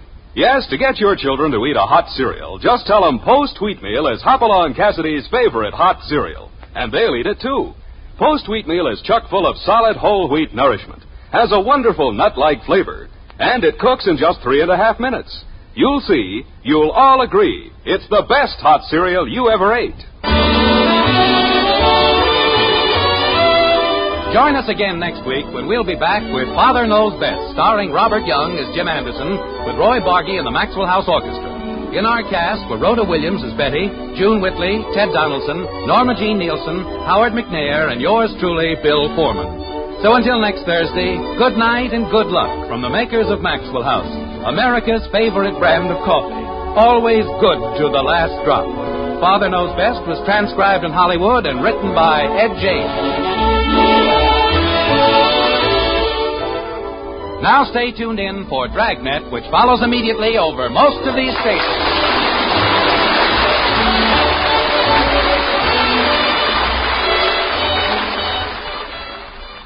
Coming up, Dragnet. Then be sure to hear Counter Spy on NBC. You're listening to HOJO Radio. Stay tuned.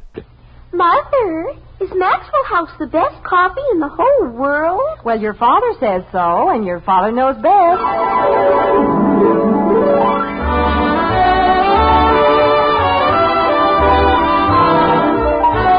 Yes, it's Father Knows Best, transcribed in Hollywood, starring Robert Young as father. A half-hour visit with your neighbors, the Andersons. Brought to you by Maxwell House, the coffee that's bought and enjoyed by more people than any other brand of coffee at any price. Maxwell House, always good to the last drop.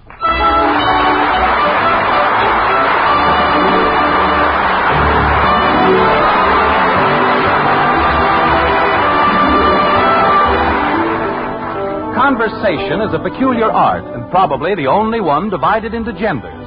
There is, for example, male conversation, such as an earnest, intelligent discussion of politics or science. Then there is female conversation, such as Millicent Murgatroyd's latest hairdo and the restraining influence of the two-way stretch. When it comes to universal conversation, however, there is one item that stands head and shoulders above the rest. That's why, perhaps, we find the Andersons, male and female, large and small, gathered in the kitchen and diving headlong into a discussion on the world's most popular subject, food. Like this. I tell you, Margaret, that's the trouble with the world today. We're digging a grave with our teeth. Yes, dear. It's an established fact that food has killed more people than anything else in the world. Yeah, but what a way to die. But... Well, holy cow, Dad, you have to eat. Not the way you do. He eats like a pig. Okay, Kathy, just you wait, that's all. Well, that's what Betty said. Never mind, Knothead. Don't drag me into it. But you said... Kathy, I was referring to the things we eat rather than the manner in which we eat them. Don't pigs eat hamburgers? That isn't the point. Don't they, Mommy? I imagine they would if they had the chance. Then Bud eats like a pig. Dad, do I have to stand here? Of course not. Sit down. Holy cow. Now, if I may continue with what I was saying... Jim, don't you think we'd better start from the beginning? What do you mean, from the beginning? Well, you just don't come up with a statement like that out of a clear sky. A statement like what? We eat too much. That isn't what I said. What I said is, do you realize that over 90% of the people today eat food that is lacking in lecithin, cholesterol, and other substances necessary to the maintenance of proper health? Jim... Well, do you? We don't even know what they are. There, you see? I wouldn't eat them if I did know what they were. Of course you would. You eat them every day. I thought you said we didn't. I said you don't eat enough of them. Enough of what? Foods containing lecithin and cholesterol. Margaret, haven't you been listening? Of course, dear, with bated breath.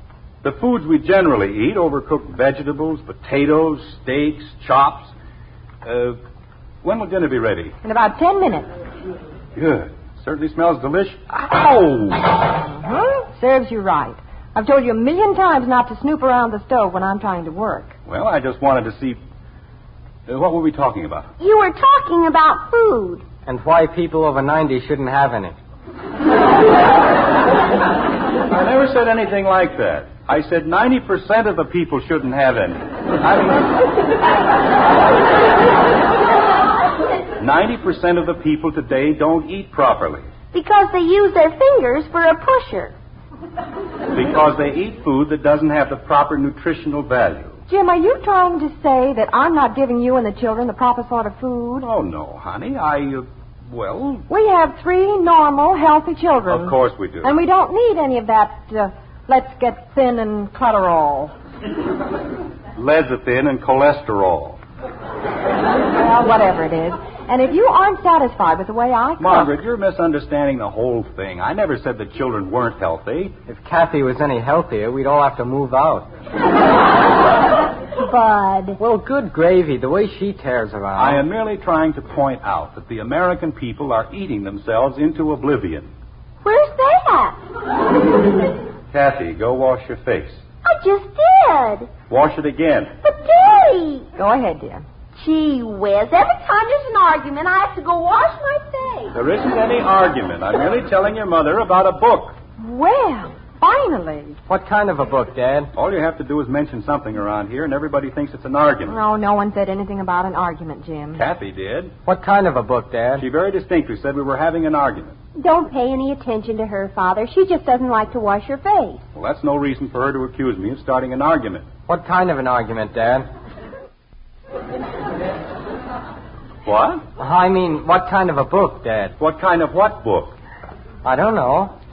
Jim, won't you please start from the beginning? Honey. What is all this nonsense about food and books? It isn't nonsense, Margaret. It's a very good book called Learn to Live and Like It. Matter of fact, it's brilliant. Betty, please turn the heat down on the potatoes. You bet. Dr. Milford Clark is one of America's leading authorities on dietary deficiencies, and he proves conclusively that civilized people don't know how to eat. You mean he'd rather we ate our food under the table than on it? I mean, honey, have you ever used fenugreek seeds? What? Fenugreek seeds. You use them for cooking. Not in this house. Well, there's no need to get upset. There's nothing horrible about them. What are they? Fenugreek seeds? That's an herb containing choline, a lipotropic substance used clinically to dissolve deposits of cholesterol. So what else is new?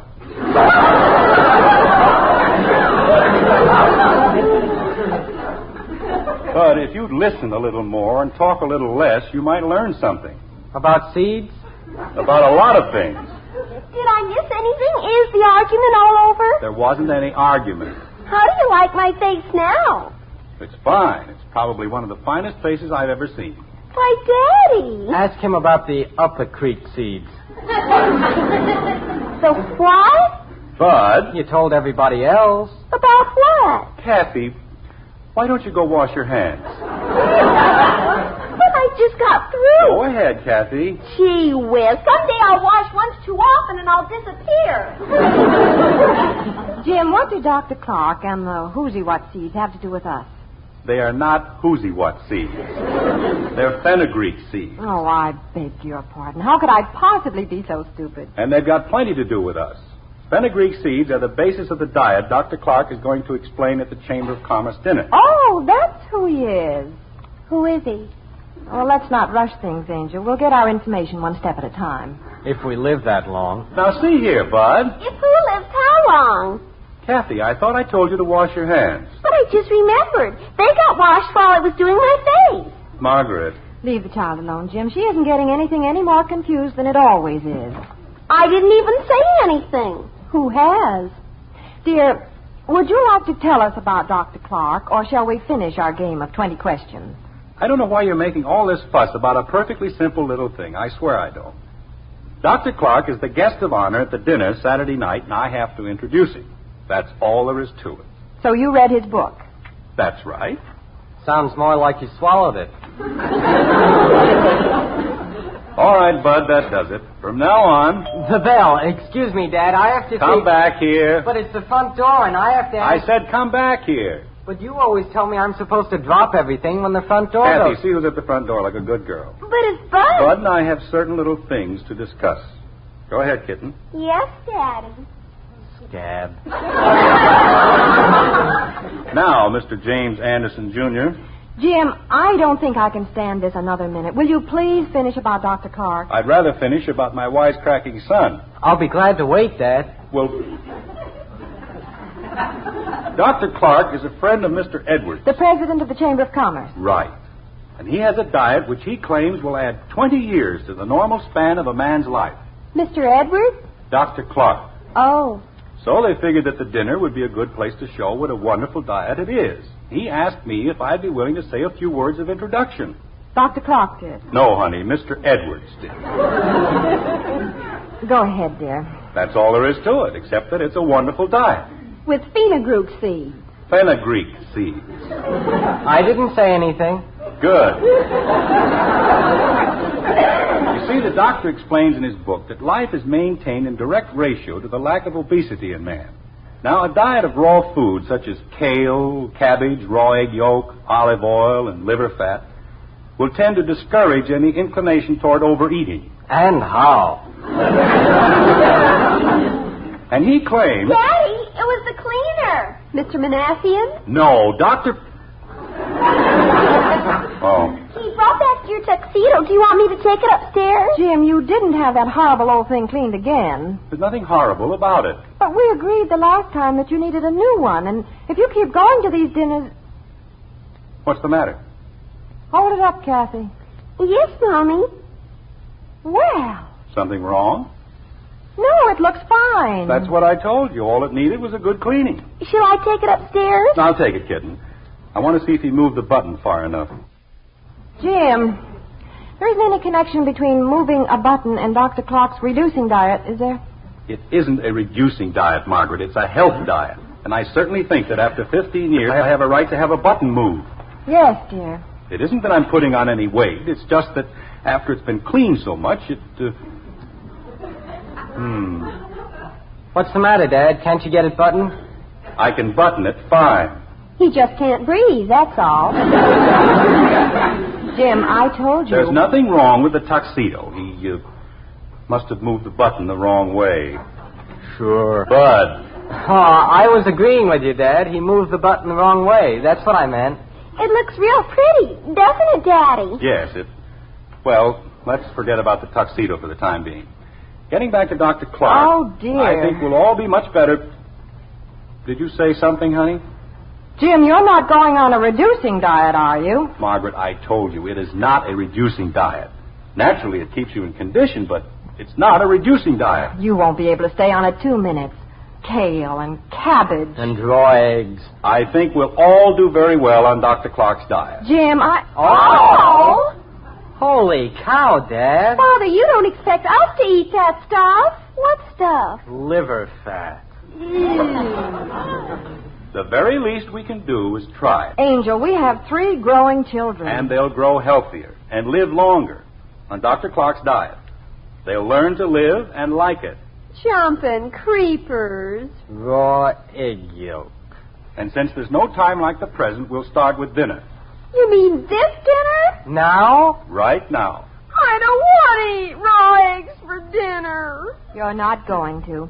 Jim, I have the entire meal prepared. I know, honey, but you've got to be firm with these things. Well, I spent a whole day fixing your favorite meatloaf. And when you...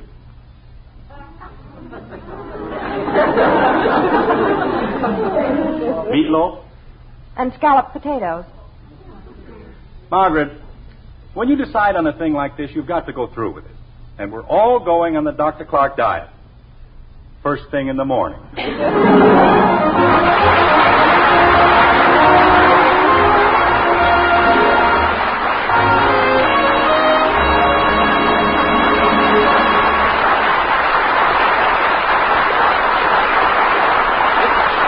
How would you like to have dinner at the Anderson home tomorrow night, Well, fenugreek seeds or no fenugreek seeds, you can bet there's one mealtime pleasure the Andersons will never give up. And that's the enjoyment of coffee. Really good coffee. In other words, our Maxwell House. And you know, there's a whole world of difference between rich, truly satisfying Maxwell House coffee and just coffee. The difference is that wonderful good to the last drop flavor. A flavor no other coffee has ever matched. A flavor that belongs to Maxwell House alone. Now, the reason no other coffee tastes like Maxwell House is that no other coffee is made like Maxwell House. You see, coffee beans grow all over the world, and there are countless grades and varieties of them. But on the mile-high plateaus of Latin America, there grow a few rare, choice kinds of coffee beans, rich in flavor, bursting with goodness. And it is these extra flavorful varieties that first and foremost are chosen for our Maxwell House blend.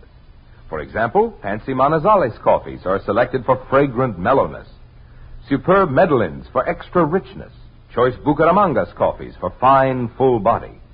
Yes, it is these fine vintage coffees, blended in just the right proportions, that create that world-famous good to the last drop flavor. A flavor so good that more people buy and enjoy our Maxwell House coffee than any other brand at any price. So how about it? For the most in downright coffee-drinking enjoyment, try our Maxwell House, won't you? It's the one, the only coffee that's always good to the last drop.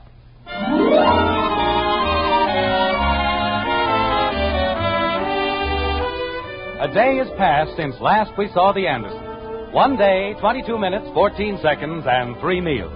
It's dinner time again, and once more the family is gathered about the festive board.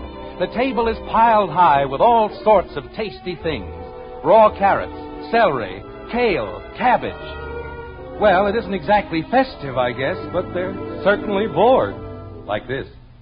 Mother. What is it, Betty? Is my nose twitching? No, I don't think so, dear. Why? I feel just like a rabbit. You look like a rabbit. Do I?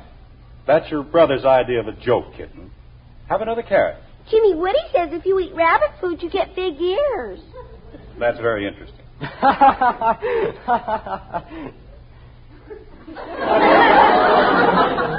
All right, Bud. What? Let's have it. Oh, it isn't anything, Dad. I was just thinking of a rabbit's tail. We'd sure look funny if... Never mind, Bud. Well, wouldn't we? I don't want to look like a rabbit. You know, it's an amazing thing. A genius like Dr. Clark devotes his entire life to the development of a diet. But you'd rather take the word of a 9-year-old pipsqueak like Jimmy Woody. He's 10. I beg your pardon, a 10-year-old pipsqueak. Father, how long do we have to eat these horrible things? That's not the proper attitude, Betty. In 2 or 3 weeks, we'll get used to the Clark diet and we'll get along fine. In 2 or 3 weeks, we'll be dead. But if you aren't happy with your dinner... Yes? Have some raw egg yolk. Oh, thank you. Betty? It's bad enough eating raw cabbage. Jim, you might not believe this, but I went to 3 markets this afternoon, and they were all fresh out of fenugreek seeds. You know, somehow I get the impression that you aren't particularly fond of this diet. Why, Jim, whatever made you think a thing like that? You don't seem to realize that this is a very serious matter. Who doesn't? Do you know what Dr. Clark says? He says that the American diet contains such a large percentage of residue and alkaline minerals that the ratio of carbohydrates is shockingly disproportionate. What does that mean? I don't know.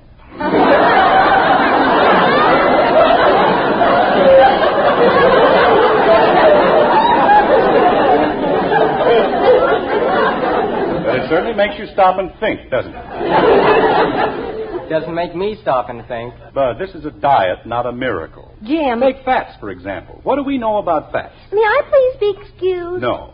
Did you Jim, know... if she's finished with her dinner, why can't she be excused? Because this is very interesting. Did you know that the digestibility of fats depends upon 1, the melting point, 2, whether or not it saponifies properly, and 3, to what degree it resists the digestive ferments? Well, did you? I didn't. You see? Now may I be excused? Kathy, as you grow older, you'll find all this very important. If I don't get some food, I'm not going to get any older. What was that? Oh, I said, now that summer is almost over, it's sure getting colder. Yes, sir. It sure is. Yes. May I have my coffee, please? Well, here you are, dear. Thank you. The trouble with the people in this family is that they don't want to learn anything. All they care about are strapless evening gowns and gasoline scooters. And hamburgers. Thank you, kitten, and hamburgers. Now may I be excused?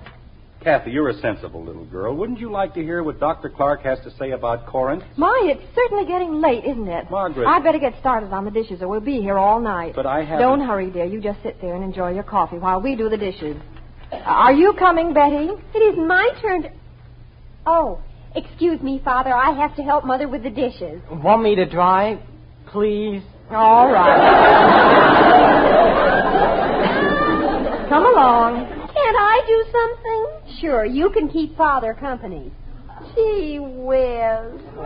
We won't be very long, dear. Oh, don't worry about us. I'm going to tell Kathy all about Corinth. You do that. You see, kitten, Corinths, or dried seedless grapes, in contrast to dry seedy grapes, are poor in water.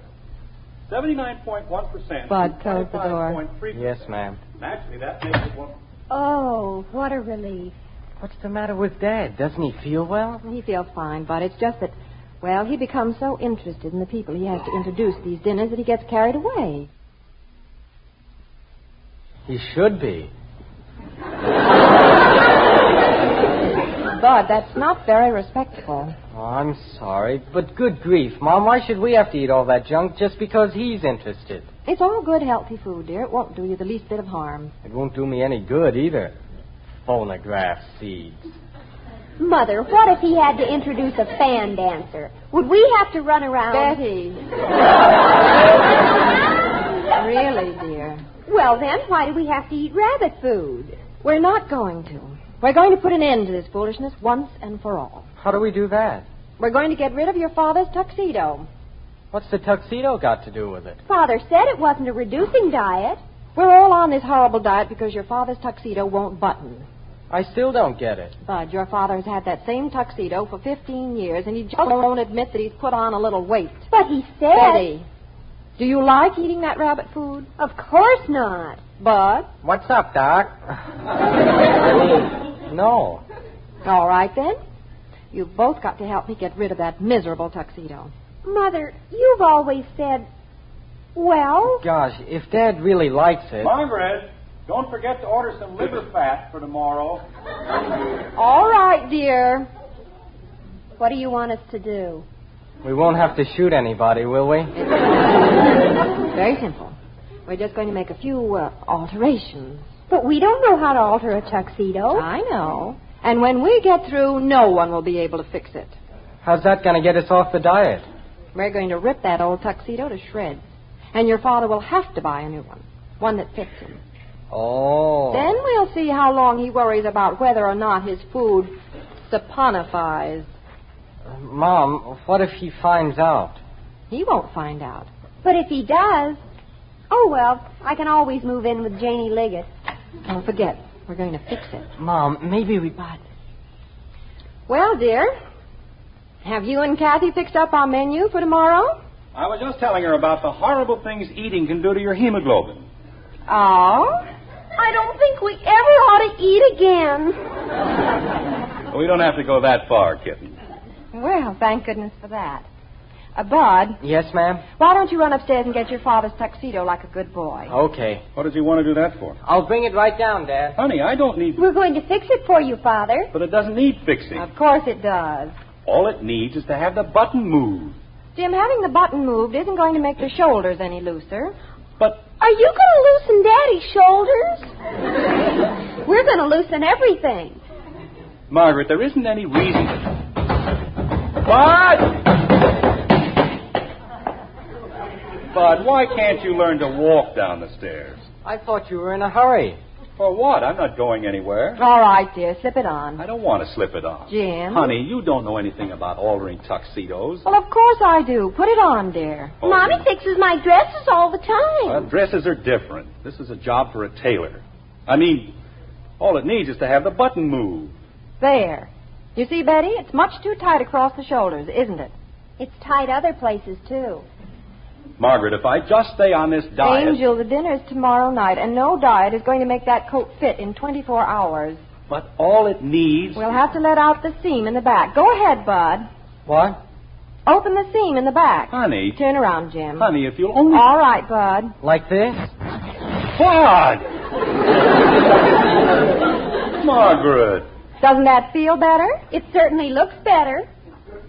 Are you sure you know what you're doing? Quite sure, dear. Now, the seam's on the side. Well, take it easy, will you, Bud? Okay, Dad. I'll get the one over here. Betty, you're tearing it. I am? Why can't I tear something? Later, Angel. Now... Honey, don't you think you've done enough to this poor coat? Not quite. But I think we ought to remove the sleeves. What for? We'll explain the whole thing some other time, dear. Go ahead, children. Oh, Bud, will you... Margaret, they've ruined the whole... Stop it! Betty, you didn't have to pull the pocket off. It looked a little tight. Honey, look at this thing. You'll never be able to fix it.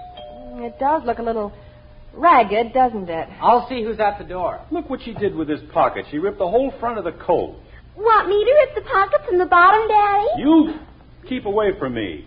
I didn't do anything. I don't know what got into you, any of you.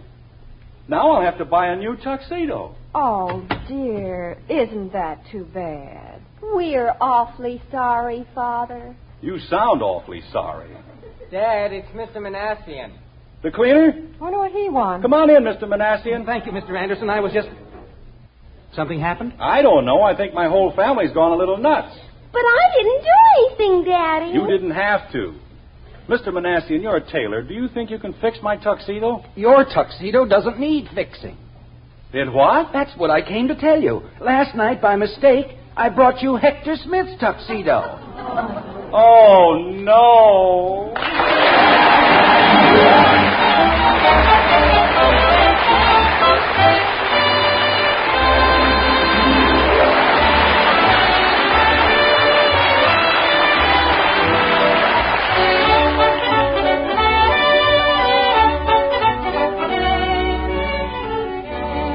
So all that mealtime misery was caused by a case of mistaken identity.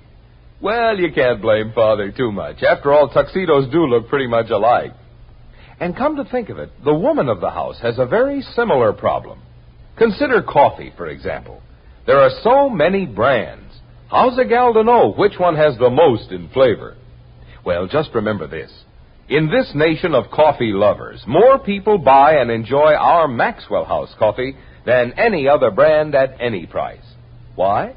Because it's the only coffee with that wonderful good-to-the-last-drop flavor. This weekend, then, start enjoying our Maxwell House. Savor that satisfying taste of contentment in every fragrant, steaming cup. You'll say Maxwell House has the flavor for you and your family. As for value, well, just count all the truly good cups you get from each pound. You'll know Maxwell House is today's coffee buy. So for the most in flavor, the most in value, look for the sign of good coffee, the big white cup and drop on the familiar blue tin of Maxwell House. Take home the one coffee that's always good to the last drop.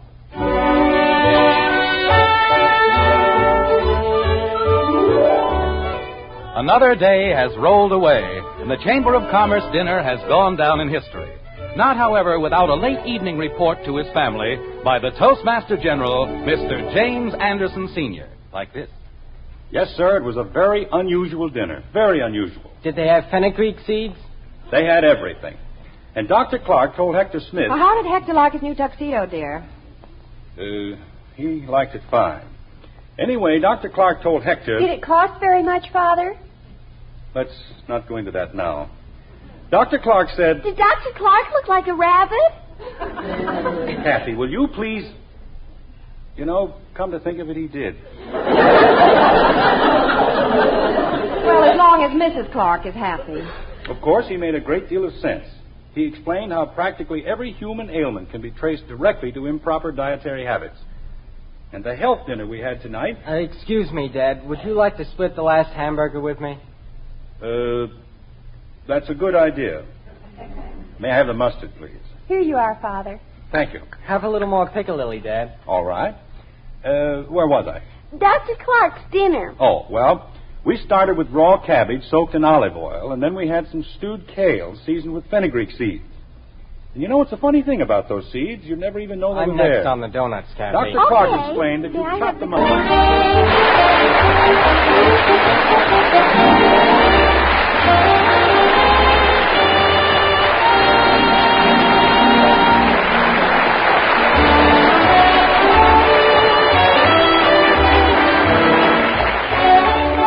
Join us again next week when we'll be back with Father Knows Best, starring Robert Young as Jim Anderson, with Roy Bargy and the Maxwell House Orchestra. In our cast were Ted Donaldson as Bud, Dorothy Lovett, Rhoda Williams, Norma Jean Nilsson, and yours truly, Bill Foreman. So until next Thursday, good night and good luck from the makers of Maxwell House, America's favorite brand of coffee. Always good to the last drop. Father Knows Best was transcribed in Hollywood and written by Ed James.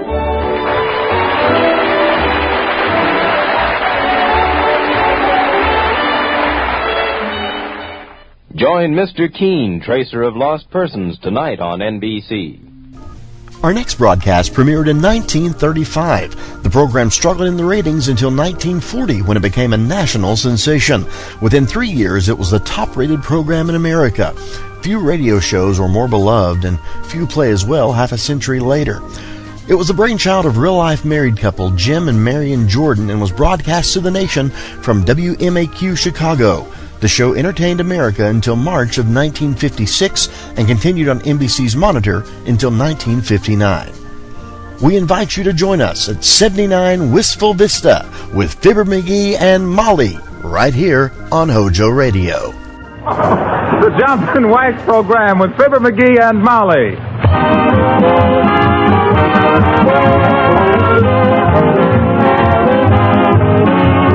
The makers of Johnson's Wax and Johnson's Self-Polishing Glow Coat present Fibber McGee and Molly, written by Don Quinn, with music by the King's Men and Billy Mills Orchestra. The show opens with My Mind's on You.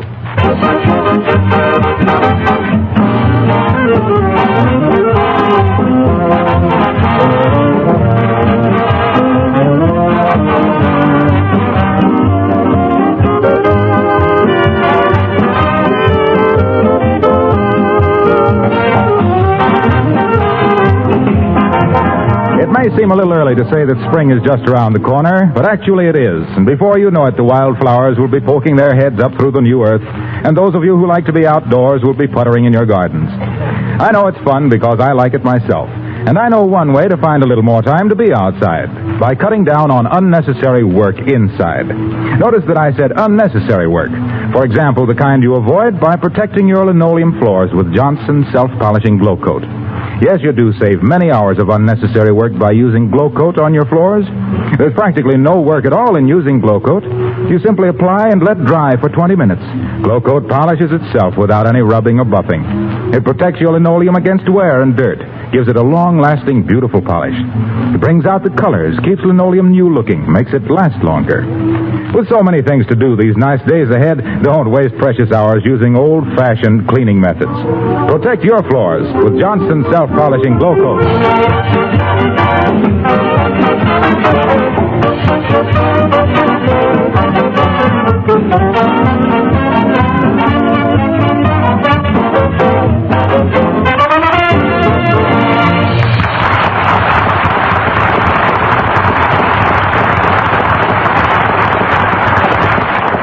If you were listening last week, you'll know that our friends got themselves into a spot where everybody in town thought they were broke. Even if you weren't listening, that's what happened. And so in order to correct that impression, a lovely buffet supper will be held tonight for a number of lovely people at 79 Wistful Vista, the lovely home of that lovely couple, Fibber McGee and Molly.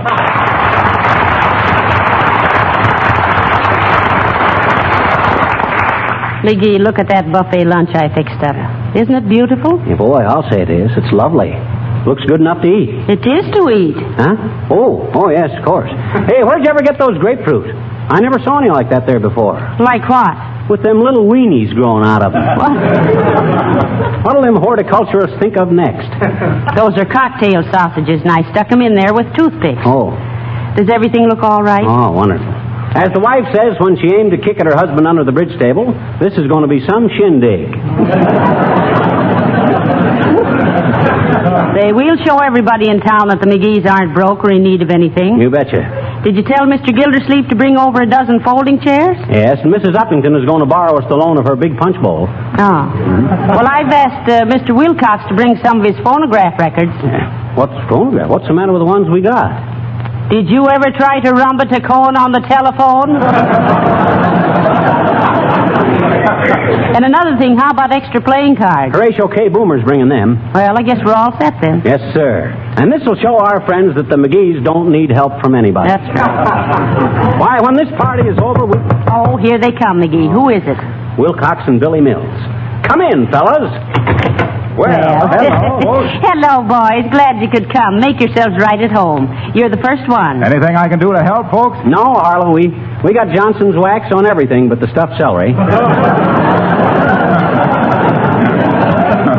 So just unlax. Oh, what do you say, Billy? Which way are the pretzels? Why, the way all pretzels are, kind of twisted up like this. Show him to the pretzels, Mr. Wilcox. Sure. And look, Bill, don't eat too many pretzels. They make you thirsty. Superfluous, aren't they? Take him away, Harlow. Take him away. We got to get busy. Uh-oh. Oh, hello, Mr. DePoplis. Come right in. Thank you, Cupie. And if there is being anything I can do to be of insistence, maybe I could play the piano for people. I didn't know you could play the piano, Nick. Me either, Fizzer. No. But I'm willing to try. Mm-hmm. For scrape's sakes, my little boy Demetrios is only 6 years old, and he's playing the piano, and if a kid's that age who isn't dry behind my ears can do it, who am I?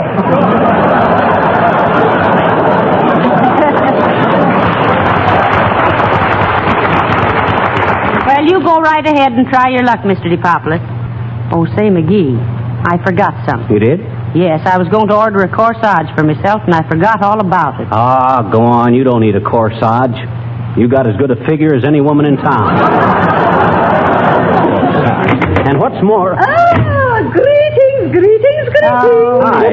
What a lovely night for a party. Come in, Abigail, and what have you got there? Oh, this is the goldfish bowl you wanted, my dear. Goldfish bowl? Now, look, McGee, did you... Hey, I didn't ask her for any goldfish bowl. I just told her butler over the phone that we wanted that big bowl of uppies. Oh, he thought that you said that big bowl of guppies. Oh, sure.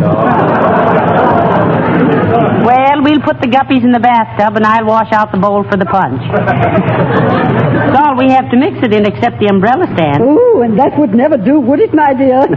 Somebody might put a stick in it.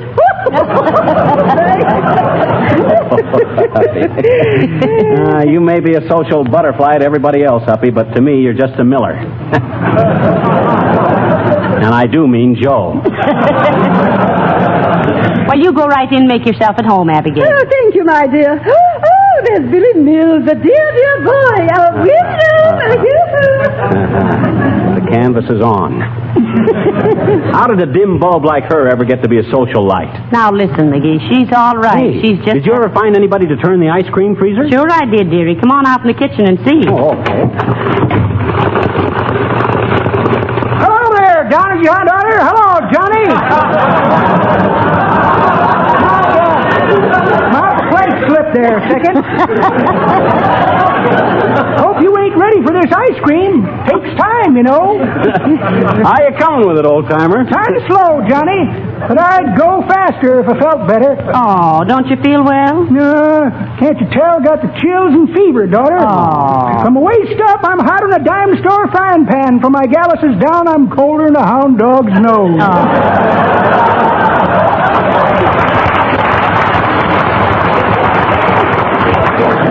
Well, no wonder you're sitting on that extra cake of ice. Hey? Oh, yes. For a while there, I thought I was coming down with the old pneumonia. Pneumonia. Not to me, Johnny. Had it twice before. Well, I better get on with my freezing, kids. Say, are you sure you know when it's done, Mr. Oldtimer? Yep, sure do, daughter. I start out turning the freezer like all get out. Looking forward to getting a taste of it when it's finished. Then, as I keep a turning, I get a tighter and a tighter till I don't give a whoop or a holler if I ever taste ice cream again. When I feel like that, Johnny, it's done.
down the track and sees this other train coming at him. He says to the fireman, "Did you ever have one of them days when everything seemed to go wrong?"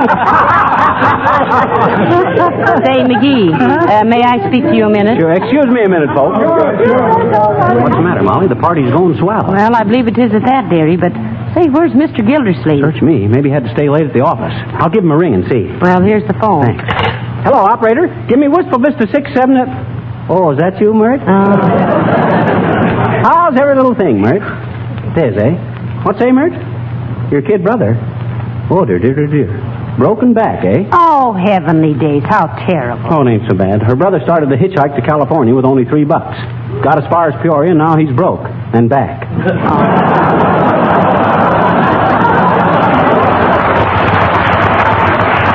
What say, Mert? Huh? Oh, okay. I'll call later. Say, and another thing, McGee. Huh? Who invited the doctor to our party? I did. Why? Well, just in case. We've had these buffet parties before with the same crowd, and there's one guy who always overeats. Who? Me. Well, now, if the doctor... Hey, folks, may I use your phone for a long-distance call? I want to talk to my wife. She's visiting friends in Phoenix. Oh, sure. Go right ahead, Mr. Wilcox. Though it may take you a long time to get an answer. Why, Molly? Well, they're 2 or 3 hours later out there than we are. Oh, I see. Well, I'll try it anyway. Hand me the phone, Fibber. Thanks. Hello, operator. Give me longest... Oh, is that you, Mert? Oh. How's every little thing, Mert? It is, eh? Well, give me long distance anyway, will you, Mert? Thanks. He knows Mert, too, dearie. Not as well as me. I do gags with her. Hello, long distance. Give me Phoenix 1907865. Mrs. Harlow Wilcox. No, Wilcox. W as in wax, I as in indispensable, L as in lovely, C as in cleanliness, O as in housewife, and X as in exquisite. That's it, Wilcox. Come on, Molly. We shouldn't ought to be listening in on his private calls. Be quiet. I can't hear. Hello? Hello, is that you, Angel Puss? This is Tuffy Wuffy. Oh, now I am glad that doctor's here. I think I'm going to be sick. Hush. No, sweetheart, I'm at a party at the McGee's. The McGee's. You remember. Fibber McGee and Molly. What? No, I don't want to describe them. They're standing right here with me. Yes, everything's fine, sweetie pie. I've waxed all the furniture and woodwork all through the house, and it looks beautiful. What? Why, sure, I use Johnson's wax. That's the best there is. He's prejudiced. He better be. Well, how are you, darling, anyway? Oh, that's fine. Been doing any horseback riding out there? You have? Well, sit down and write me a letter and tell me all about it. What? Oh, well, stand up and write me a letter then. And don't worry about the house. With Johnson's wax on everything, there's almost no housework to be done, you know. Okay, cutie, be a good girl. Goodbye. How did you ever take enough time off from business to propose to that gal, Harlow? Oh, I didn't take any time off. I was down on my knees anyway, looking at the floors. Well, much obliged, folks.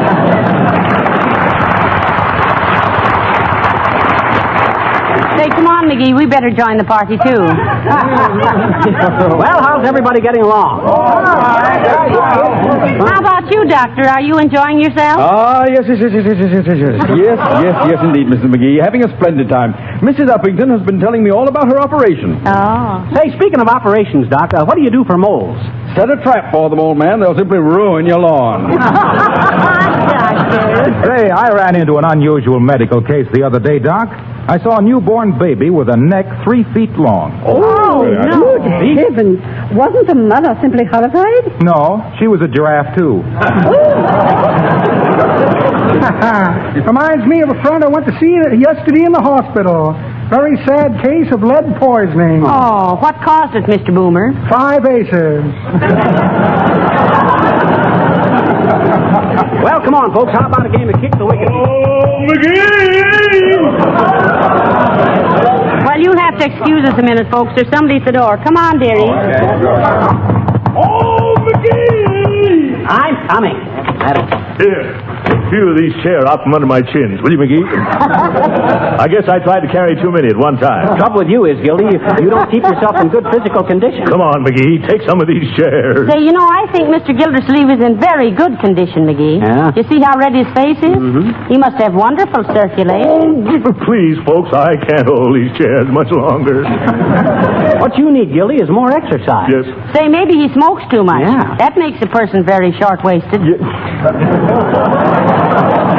You mean short-winded, Molly. Now, look here, Gildersleeve. If I was you, I'd start taking cold showers every morning, followed by a... Oh, McGee, please take these chairs. My arms are killing me. That's exactly what I mean. You ain't got any reserve. Your energy is all... You better take those chairs. Better take the chairs, McGee, before he faints. Huh? Oh, the chairs. Oh, shucks, why didn't he say something about them? Just rack them against the wall there anywhere, Gildy.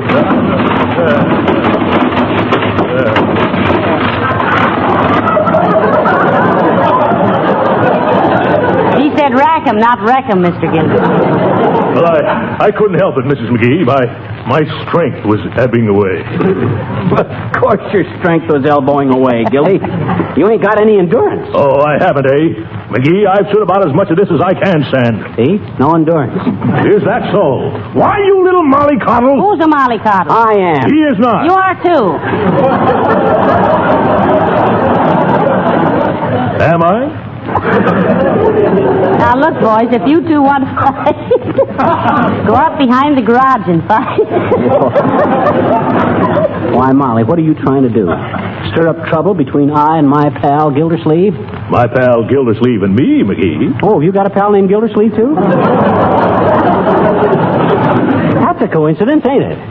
Any relation? It's the first cousin. No! I meant myself. Can't you talk about anything but yourself? No. The trouble with you is you don't mix with people enough, Gildy. No, come on in and join the party, Mr. Gildersleeve. You'll find the rest of the people in the other room. All right. I hope there's dancing. Oh. Do you like to dance, Mr. Gildersleeve? I love it. When I was in college, I had a big picture of Irene Castle on my dresser. Oh, did you ever dance with her, Gildy? Well, I tried it once, but the corner of the frame kept tearing my coat pocket. Now, where is this party?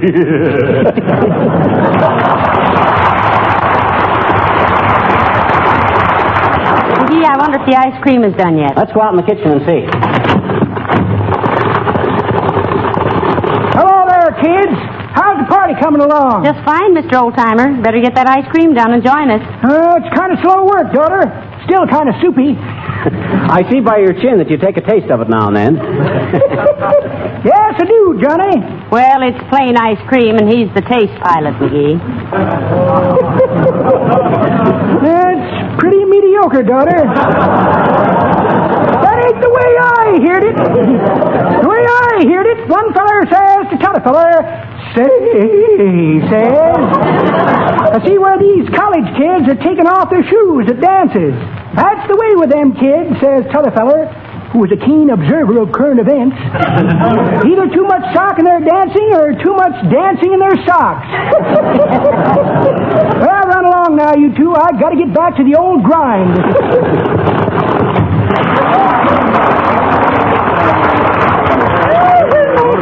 Mr. McGee, won't you do a rumba with me? Or do you know how to rumba? What do you mean, do I know how to rumba, Uppy?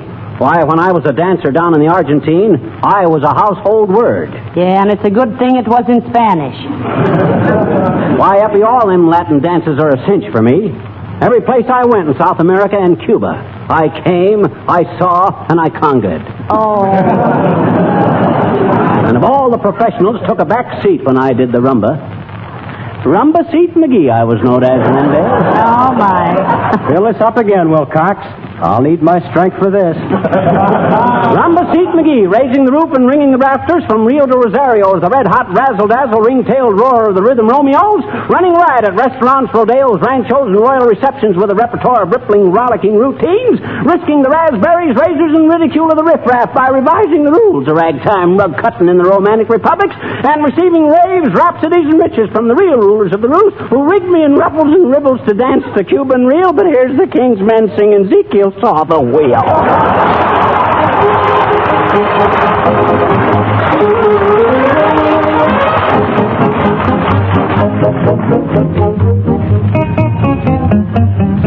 wheel, and a wheel, and a wheel, and a wheel, and a wheel in the middle of the air. Ezekiel saw the wheel way up in the middle of the air. Ezekiel saw the wheel way in the middle of the air. The little wheel run by faith, and the big wheel run by the grace of God. There's a wheel, and a wheel, and a wheel, and a wheel way in the middle of the air. Some go to church for to sing and shout way in the middle of the air. Before 6 months days all turned out way in the middle of the air. Ezekiel saw the wheel way up in the middle of the air. Ezekiel saw the wheel way in the middle of the air. The little wheel run by faith, and the big wheel run by the grace of God. There's a wheel, and a wheel, and a wheel, and a wheel way in the middle of the air. Let me tell you what a hypocrite will do way in the middle of the air. He'll talk about me and he'll talk about you way in the middle of the air. Ezekiel saw that wheel way in the middle of the air. Ezekiel saw that wheel way in the middle of the air. The little wheel run by faith and the big wheel run by the grace of God. My children, one of these days, about 12 o'clock, way up in the middle of the air, this whole wide world is gonna re-reel and rock like Daddy in his rocking chair. Ezekiel saw that wheel rocking away up in the middle of the air. Ezekiel saw the wheel rocking away in the middle, in the middle, in the middle, in the middle, in the middle of the air. Ezekiel saw the wheel way up in the middle of the air. Ezekiel saw that wheel way in the middle of the air. The little wheel run by faith, and the big wheel run by the grace of God. There's a wheel, and a wheel, and a wheel, and a wheel way in the middle of the air.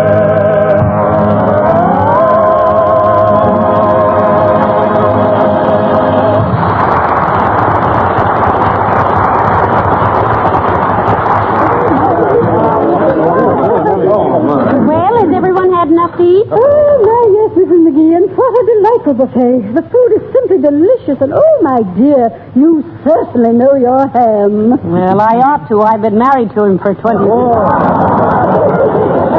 Okay, let it go.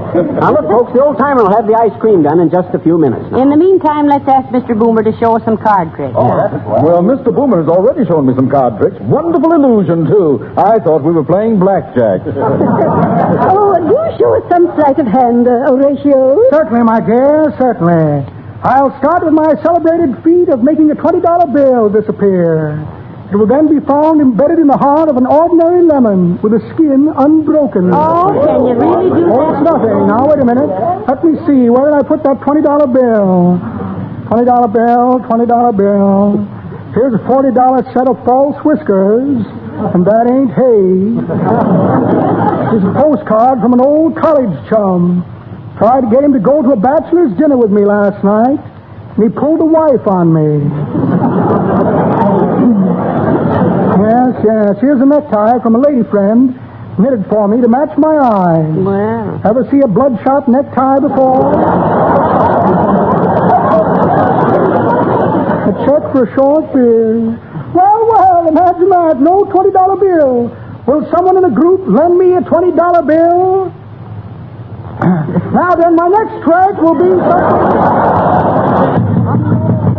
Dad rat that Gildersleeve, always hammering at our door when he knows there's... That isn't me, McGee. I'm here. Oh, yes, excuse me. See who it is, dearie. Okay. Hi, mister. Oh, hello there, little girl. Hey, what you doing running around at this time of the night in your nightie and slippers? I'm looking for my little dog, Margaret. Oh. Have you seen her, mister? Have you, please? No, I haven't, sis. Say, you better come in before you catch cold.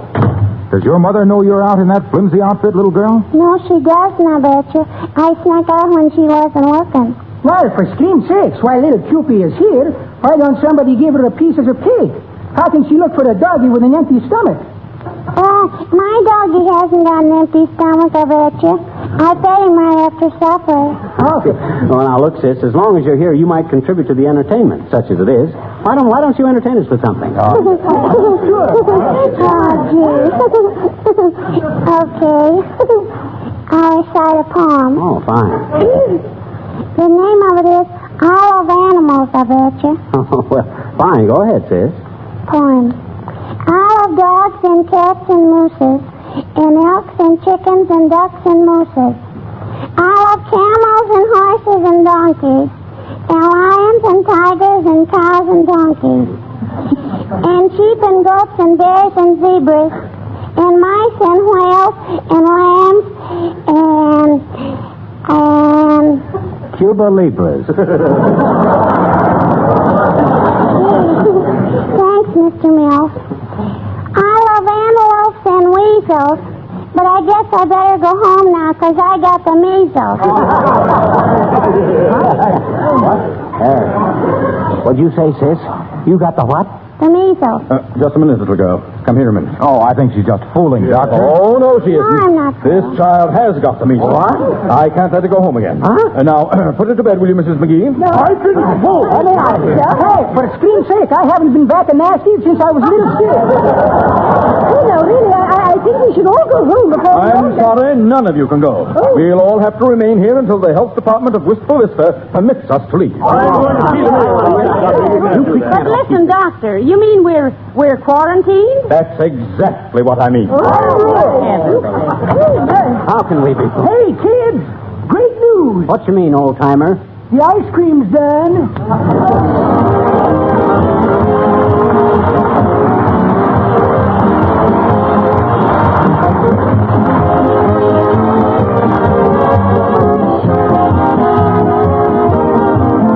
Fibber and Molly will be back in just a moment. If you're considering new linoleum for your kitchen or hall or bathrooms this spring, let me make two suggestions. Number one, buy a good grade of linoleum made by a reliable manufacturer. Good linoleum will last practically forever if you take proper care of it. Which, by coincidence, brings me to suggestion number two. Take proper care of it. As soon as you put it down, give it a good coat of Johnson's self-polishing Glow Coat. Notice how clearly Glow Coat brings out the colors. Notice after a few days how the hard film of Glow Coat has protected the finish against scratches and wear. The fact is, if you protect that linoleum regularly with Johnson's Glow Coat, it will stay like new for years, last much longer than if you cleaned it the old-fashioned scrubbing way. And I'm sure I needn't point out that Glow Coat will save you, too. Save your hands, your back. Save you hours of work. Give you more leisure to enjoy the good things of life. So, order some Johnson's self-polishing Glow Coat tomorrow.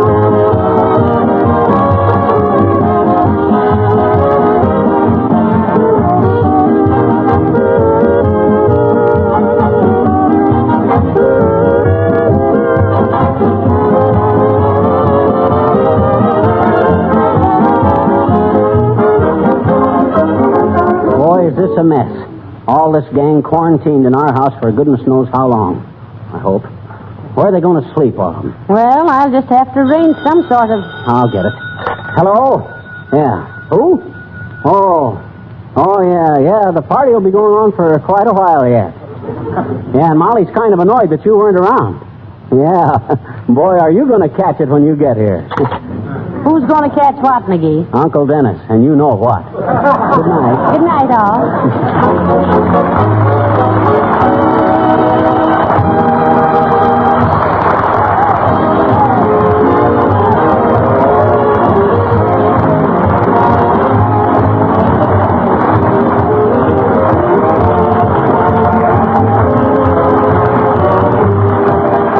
This is Harlow Wilcox, speaking for the makers of Johnson's Wax and Johnson's Self-Polishing Glow Coat, inviting you to be with us again next Tuesday night. Good night. Telegram for Mr. Jones. Oh, here you are, son. Thanks. Mother arrives Sunday for visit. Be sure to pick up can of Johnson's Carnu and give our car a beauty treatment before she arrives. Signed, Mary. Well, that's a good idea. You bet it's a good idea. Carnu actually cleans and wax polishes your car in one easy operation in half the time it used to take. Wax polish your car. Buy Johnson's Carnu tomorrow. This is the National Broadcasting Company. You're listening to HOJO Radio. More classic old-time radio coming your way next. The Johnson Wax program with Fibber McGee and Molly.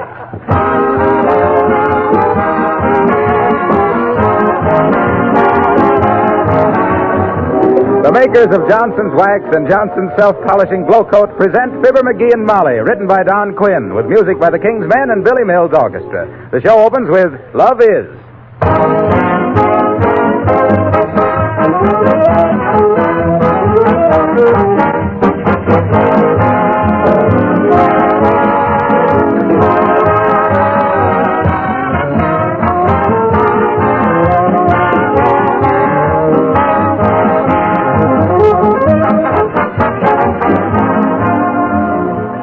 I wish my floors could be as beautiful as Mrs. Clark's, as rich-looking. Pardon me, madam, but your floors can be as beautiful as anybody's if you'll polish them regularly with genuine Johnson's Wax.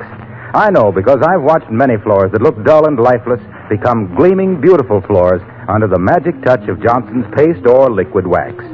In fact, they seem to take on more beauty with every waxing. And, of course, the tough coat of wax protects the finish against scratches, stains, and wear, and cuts housework way down because dust and dirt cannot cling to a smooth waxed surface. And did you know that smart housekeepers have discovered over 100 extra uses for genuine Johnson's Wax? They wax windowsills, furniture, picture frames, woodwork, Venetian blinds, leather goods. Well, you'll find these 100 extra uses listed right on the Johnson's Wax package. And before I forget, you can now buy Johnson's Wax in 3 forms, the familiar paste and liquid form, plus the new cream wax, especially formulated for furniture and woodwork.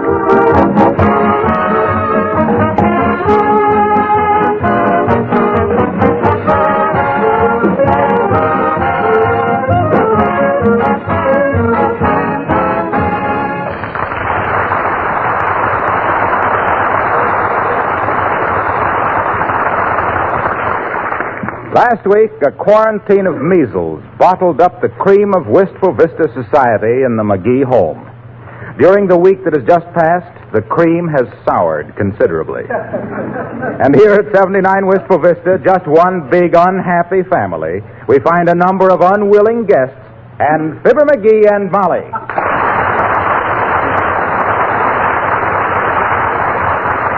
Wait a minute, Gildersleeve. The doctor hasn't given permission to anybody to leave yet. Well, by George, I'm leaving anyway. My business is going to rack and ruin while I... Take your hand off of that doorknob, Mr. Gildersleeve, or you'll regret it. We'll all regret it. I won't do it. I've been cooped up here for a week, and I'm going to leave right now. Don't you dare open that door, Gildersleeve. I will, too.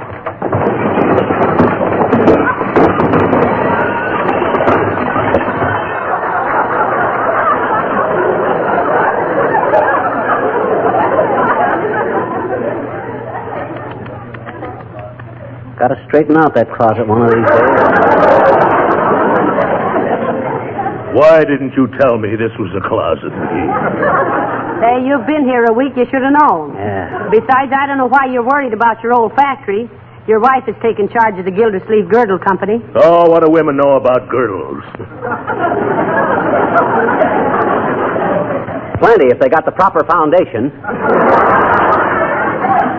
And background. Mr. McGee, when are we going to get out of this horrible house? Oh, so this house is horrible, is it? Now, you listen to me, Abigail Uppington. Yeah. I don't mind your sleeping in my bed or using my vanishing cream and my bobby pins. But when you say this is a horrible house, I agree with you. I've never spent such a week in my life. Life? Has this only been one life? But when can we leave, Mr. McGee? Surely they can't legally keep us chained up here like wild beasts. Yes. Who's a wild beast? If the fur fits, wear it, Gildersleeve. I'm sure it can't be much longer, Mrs. Uppington. We're just as anxious to have you leave as you are to go.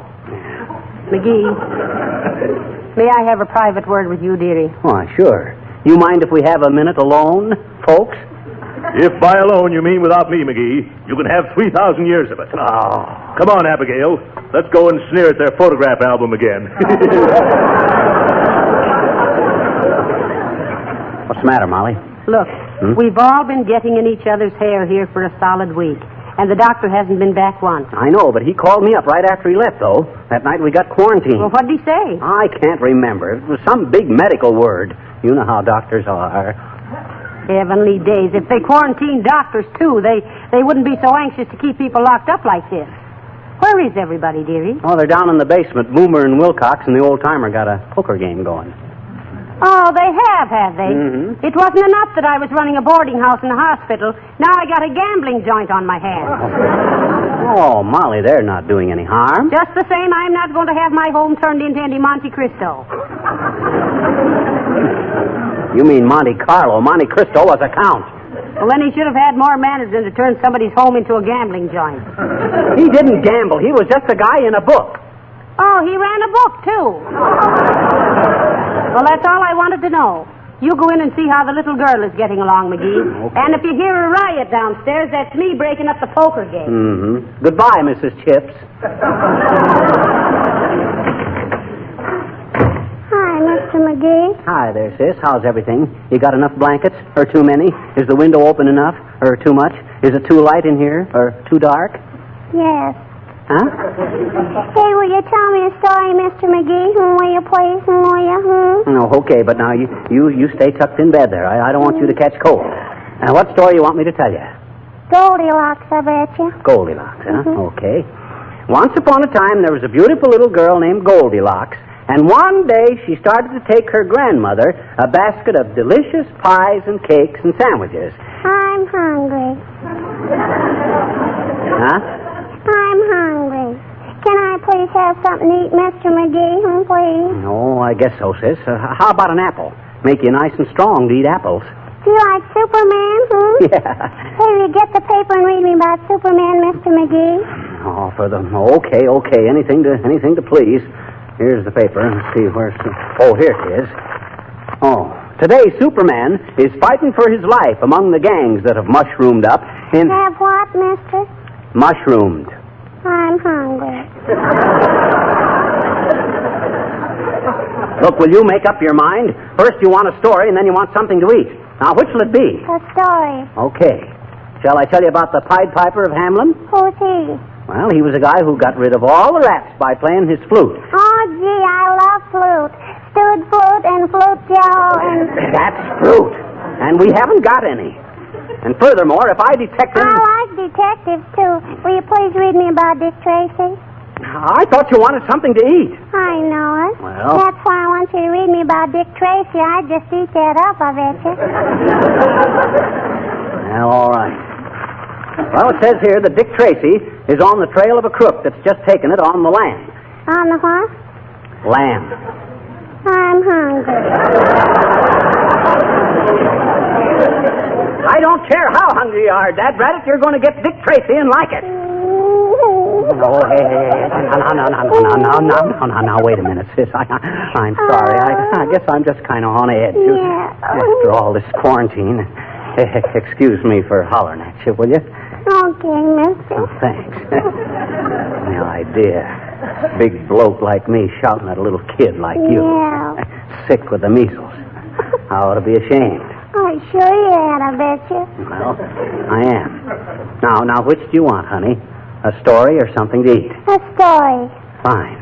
And just so's I won't arouse any gastronomic yearnings in your little corpus delicti, I'll try and tell you one that ain't connected in any way with something to eat. All righty. Now, here we go.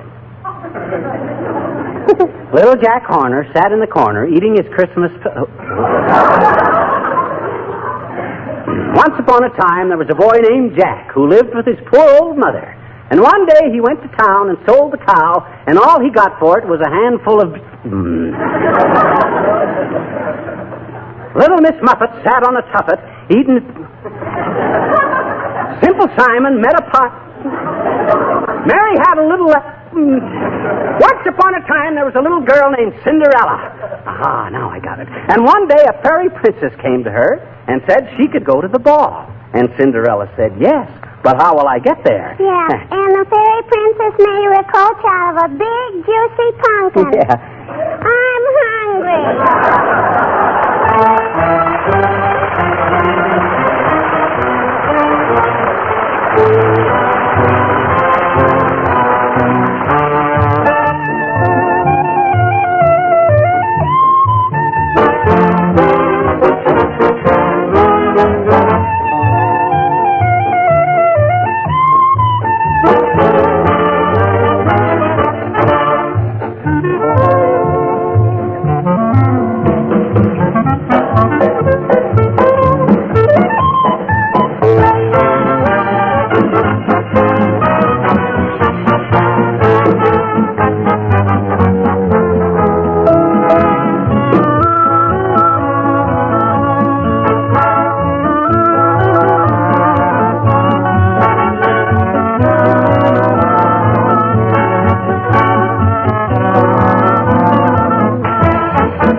you look here, Nictopopoulos. Be reasonable, will you? Shucks, I didn't impose this quarantine, and I don't... Well, for scrim's sakes, Fizzer, I'm asking you once and for always, on my bended elbows with tears in my face. How long can this quarantine last? Well... I'm getting so I hate everybody around here, including me, which I don't like, because I was always admired me very much, if you can understand that, and if not, I hate you too. Well, believe me, Nick, I'm sorry. I wouldn't have had this happen for the world, but it did, and we got to make the best of it. Can't you amuse yourself anyway? Can't you... Such as, for instance, what? Well, do some crossword puzzles. No, sir. No crossword puzzles for me, Fizzer. It's too much exercise, I'm thinking. What do you mean? There isn't any exercise to working crossword puzzles. Oh, sure there is. Huh? First you lay down on the floor and do a word, then you're standing up and doing a word, then you're lying down and doing one. But why? Because that is what it is saying to do. Huh? Horizontal, perpendicular, horizontal, perpendicular. Up and down, all day long. That being any way to do a puzzle, I've got a crossword for it that will make your hair stand on its hind feet. If I don't get out of here before long, I'll be trailers if it's about it.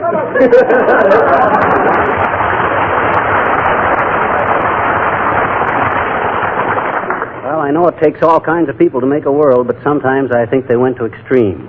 Ah, there you are, McGee. I've looked all over the house, and I can't find anybody. No, and if I'd have seen you coming, you wouldn't have found me. Are you getting as tired of me as I am of you, Gildersleeve? At least, McGee. As soon as this quarantine is lifted, if it ever is, I'm going to move to San Francisco or someplace. I never want to see your face again. That's funny. That's exactly the way I feel about you. I'm getting so I detest you. I know. I despise you, too. It's a good thing we're friends, chum, or this would end up in hard feelings. I'll say so. It's nice we can hate each other in a sort of a chummy sort of a way. Yes, indeed. But where is everybody, McGee? By George, if you kept me here and let the rest of them go home, I'll... Now, don't get your teeth in a turmoil, Gildersleeve. Everybody's down in the basement. What for? Well, they had a poker game going down there, but Molly went down to bust it up. She's probably got them all locked in the coal bin by now. Come on, let's get down. Yeah, all right, McGee.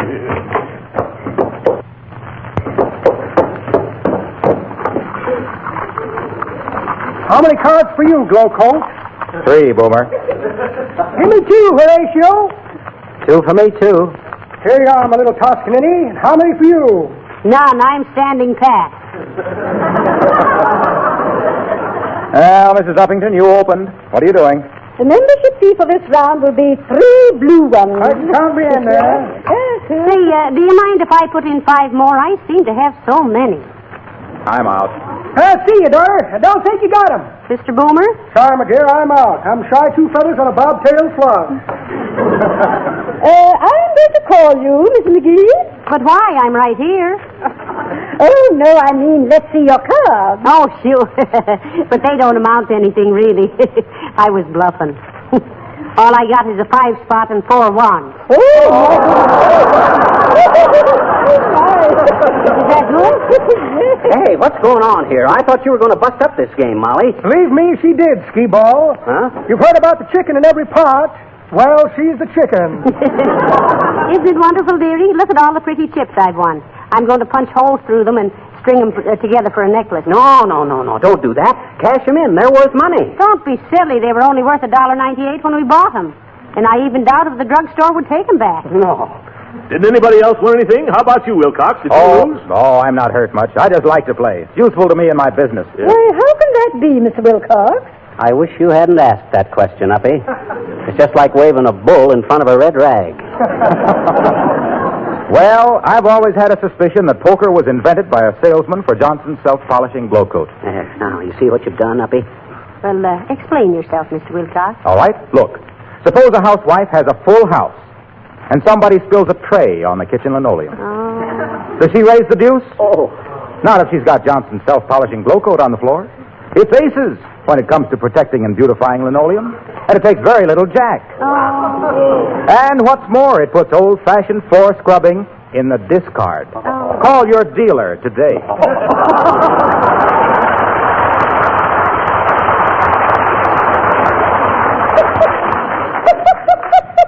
That's pretty good, Waxy. But that ain't the way I heard it.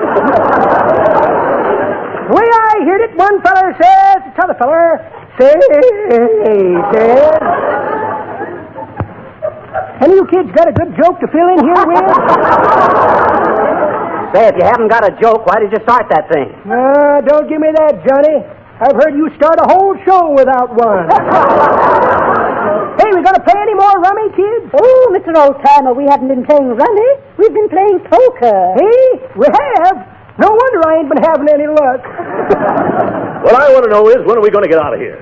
Now, what did the doctor say, McGee? Oh, you heard what the doctor said, Gildersleeve. Anyway, what are you squawking about? You ain't any worse off than the rest of us. No, that's right. Certainly not, dull, dark, and dumpy. Matter of fact, I'm thinking of starting suit against McGee for making me miss an important board meeting. What do you mean, starting suit against me? What board meeting did you miss? Show you in just a minute, Chisel Chin. Have the notice right here in my pocket. Notice. Had it here just a minute ago. Where I put that notice? I think I shall start suit myself for false imprisonment, malicious mischief, and sleeping on the ironing board. Quiet, Abigail, my dear.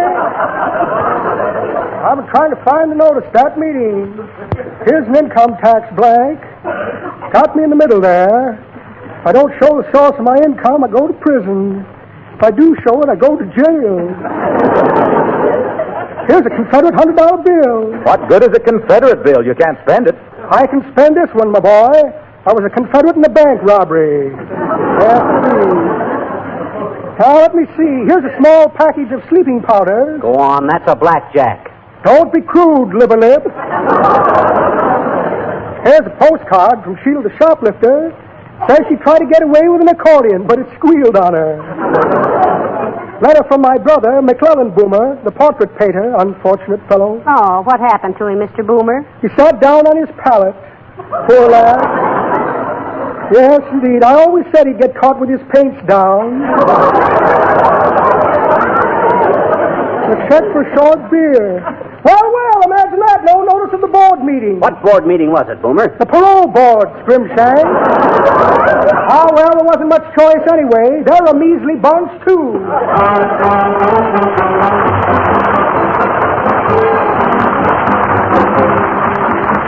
The King's Men sing, There's a Tavern in the Town. I went strolling in the cold night air. I met Nellie with the flaxen hair. She was broken-hearted, and a tear was in her eye. When I tried to comfort her, she gave me this reply. There is a tavern in the town, and there my true love sits him down where he can drink his wine mid laughter free, and never thinks of me. He left me for a damsel dark. On Tuesday night they always spark, and now my love, who once was true to me, takes that dark damsel on his knee. Fare thee well, for I must leave thee. Do not let the parting grieve thee. Just remember that the best of friends must part. Adieu, my friend. Adieu. I can no longer stay with you. I'll hang my harp on a weeping willow tree, and may the world go well with thee. Then she turned away and said no more, but entered through the tavern door, and from within there came loud voices, angry shouts, and then a pistol shot rang out. I saw her through the open door. She held a smoking 44, and at her feet her lover fell down dead. And here's the very word she said, quote, fare thee well, for you must leave me nevermore. Will you deceive me? If you can't be true to me, then we must part. Adieu, my love, adieu, yes, adieu. I can no longer stay with you. I'll hang my heart on a weeping willow. Hurry, and may the world go well with thee. May all the world go well with thee.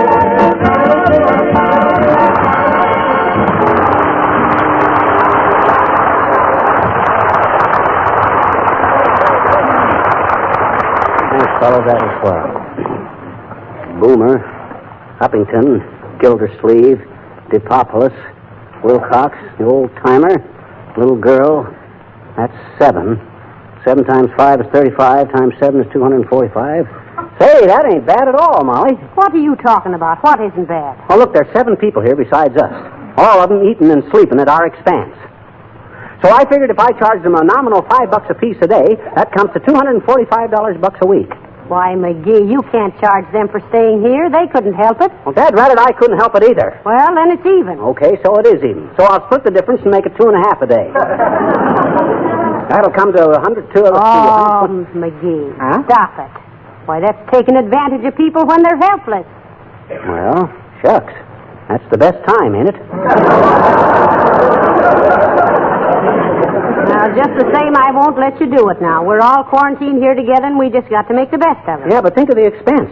We're going to have a grocery bill that'll make the defense program look like matching pennies. Why, when you stop to think of it... Please, may I have a word with you, please? Why, certainly, Mrs. Uppington. Do come in. What's the trouble? Mrs. McGee, I demand to know how long we ought to be incarcerated here. Now, you look here, Uppy. We don't like to be incapacitated here any more than you do. But a quarantine is a quarantine. You don't want the measles to spread all over town, do you? You don't want to start an epidermis, do you? You mean hypodermic, McGee. He means epidemic. Well, then what's epidermis? Epidermis refers to the skin. That's what I says. You want to skin out of here and spread the measles all over town? I wish to do no such thing, Mr. McGee, and I bitterly resent the insinuation. But I do demand, as an American citizen... See your papers. Papers? Yes, your citizenship papers. Why, you speak as if I were an ordinary immigrant. Look, Uppy, the only Americans that ain't immigrants, or descended from immigrants, are Indians. And you wouldn't know a teepee from a toupee. So don't give us that Mayflower malarkey. Why, look here. I have never been so insulted in all my life. You must have led a pretty sheltered life, Abigail. But I agree with you that we ought to find out how long Fibber, this how long is this going on? How can I sell Johnson's wax when I'm locked up in here? That's exactly what I wish to know, Mr. Wilcox. Oh, yeah? Well, when did you start selling Johnson's wax, Uppy? I did not claim to sell Johnson's wax. I scream sakes, Fizzer. How long is it going to be until I can have a re-onion with my wife and kidneys? That's what I want to know, Fibber. Me too, I betcha. No. Oh, for goodness sakes, little girl, you get right back in bed there. Yes, you'll catch your death of cold, sis. I'm hungry.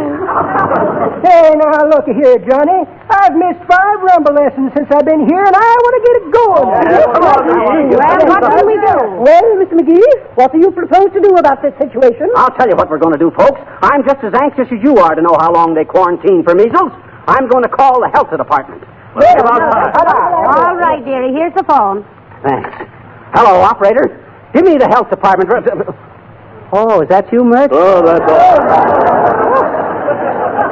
How's every little thing, Mert? Yeah, we're quarantined. What's that, Mert? Your brother? Oh, the one that works in the airplane plant? Caught a spy, eh? Heavenly days, how thrilling. Oh, I don't know. He knocked over his lunch pail, spilled all the sandwiches, but he caught his pie.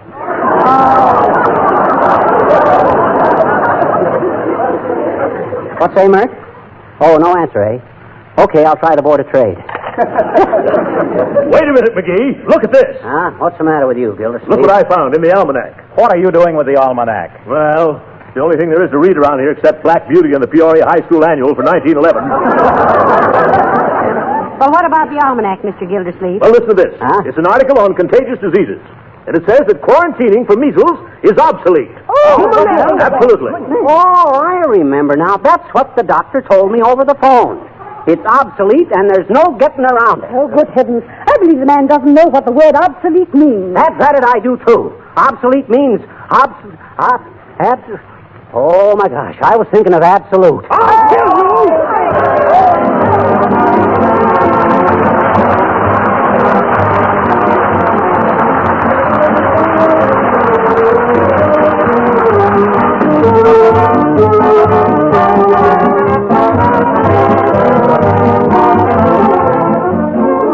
Fib and Molly will be back in just a moment.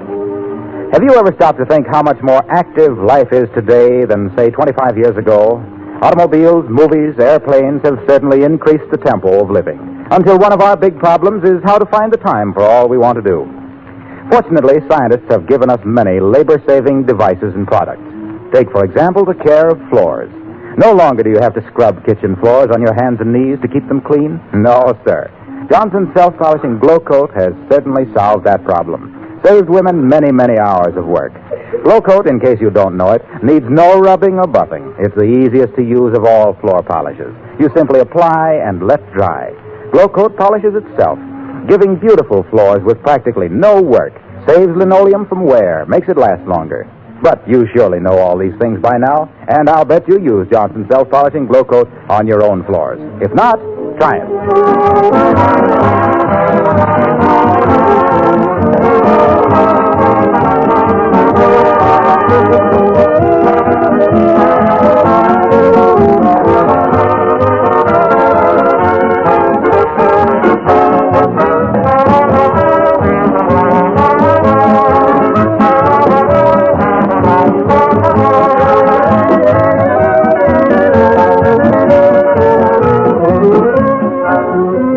Is everybody gone, Molly? Yes, they're gone. And a good riddance, too. Come on, let's go to bed, Dave. Okay. Oh, McGee! Dad, rat what you want, Gildersleeve? My wife's gone away and I can't get into the house. Well, what do you want with us? I'm hungry. Good night. Good night, all.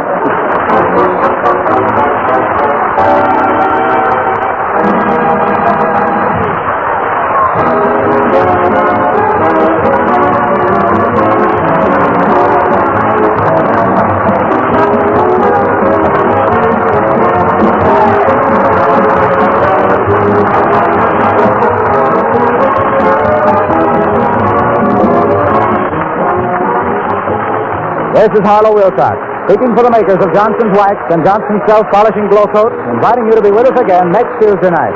Good night. Hello, George. So that's the most work I've seen you do in months. Oh, this ain't work, Miss Brown. No, sirree. Polishing a car with this here Johnson's Car New is an easy job now. Just massage it on kind of gentle, let it dry, and wipe it off. Then that little old car shine just as pretty. Yes, sir, folks. If you haven't used Johnson's Car New on your car, take my tip and buy a can this week. It really cleans and wax polishes in one operation in half the time it used to take. Remember the name, C-A-R-N-U, Johnson's Car New.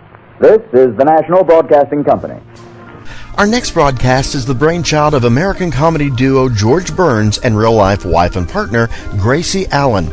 In September of 1934, their 30-minute program premiered as The Adventures of Gracie.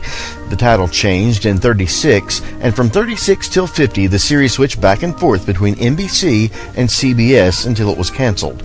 They re-emerged on television with a successful situation comedy which lasted from 1950 to 1958. Ladies and gentlemen, we proudly present Burns and Allen on HOJO Radio. Well, hello. Come right in. Oh, George, we've got company.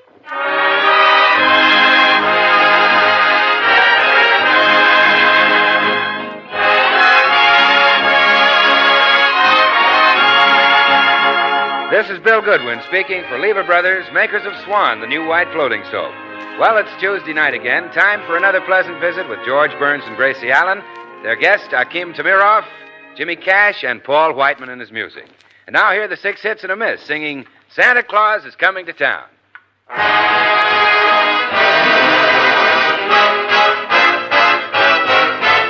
You better watch out, you better not cry, better not pout, I'm telling you why. Santa Claus is coming to town. He's making a list and checking it twice, gonna find out who's naughty and nice. Santa Claus is coming to town. He sees you when you're sleeping, he knows when you're awake. He knows if you've been bad or good, so be good for goodness sake. You better watch out, you better not cry, better not pout, I'm telling you why. Santa Claus is coming to town.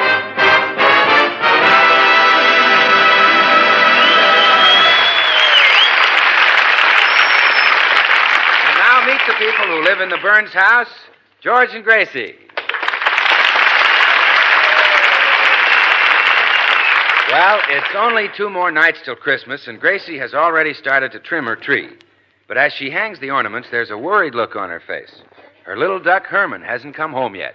Oh, George, I wish you'd go out and hunt for the poor baby. It's way past his dinner time. Oh, calm down, Gracie.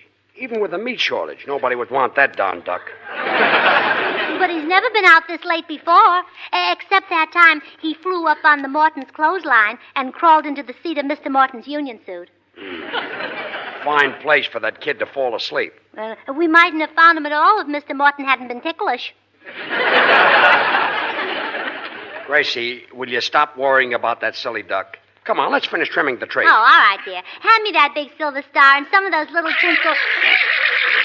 Oh, George, I hear him on the porch. Open the door. Oh. Come to Mama, darling. Why, you're frightened to death.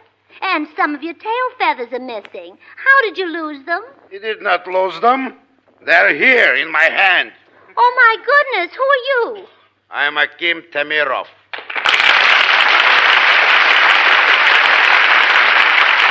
Well, what are you doing with Herman's tail feathers? It was a mistake. I was reaching for his neck. That's awful. My husband will take care of you. George, throw him out. But, Gracie, it's Christmas and This broken down excuse for a man is your husband? Don't you say that. I happen to love this broken down excuse for a man. Well, thanks. Now look, I'm sneering at your husband. Hey, you can't do that. You can't come into my house and sneer at me. I'm in the house, no? Well, yes. And I'm sneering, no? Well, yes. And you're going to stop me, yes? Well, no. That's telling him, dear. Mr. Tamirov, I demand to know why you were chasing Herman. Because in my yard I have a pond which used to be full of little goldfishes. Now you have a duck which is full of little goldfishes.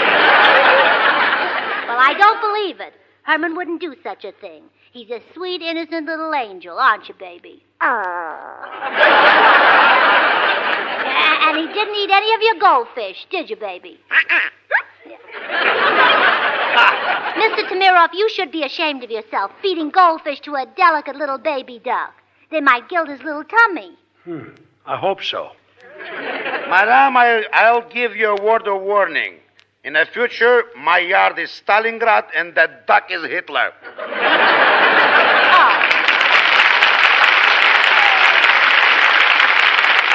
Is that so? It is so. If I ever catch him, we shall see if a duck can swim in sour cream. Oh, yeah? Well, you're just a mean man, and I hope you fall in your goldfish pond and catch cold and drown. Gracie, it's Christmas. Oh, yeah. And Merry Christmas. Oh, fine. Now, just remember, if that bird comes near my house again, я эту паршивую утку схвачу за горло и задушу своими руками. Well, George, what did he say? Well, I don't know. He's a Russian. I suppose that's what a Russian says when he's mad. Oh, no, it isn't. When a Russian's mad, he says, how do you do? Eating the neighbor's goldfish. Why don't we trade that silly duck in for a pound of pork chops? Go on. You finish the tree yourself. I'm going into the den where I won't have to look at that web-footed goldfish bowl. Now, baby, don't mind your daddy. He's this way every year. Just before Christmas, he tries to pick a fight with everyone on his gift list. Here, climb up in Mama's lap, Herman, and I'll tell you a little story. That's a good boy. Now, would you like to hear about Santa Claus? Santa Claus. He's the man who brings toys to all the children. The night before Christmas, Santa Claus comes down the chimney and leaves lots of things in your stocking. This year, Moma'd be happy if he just leaves some stockings.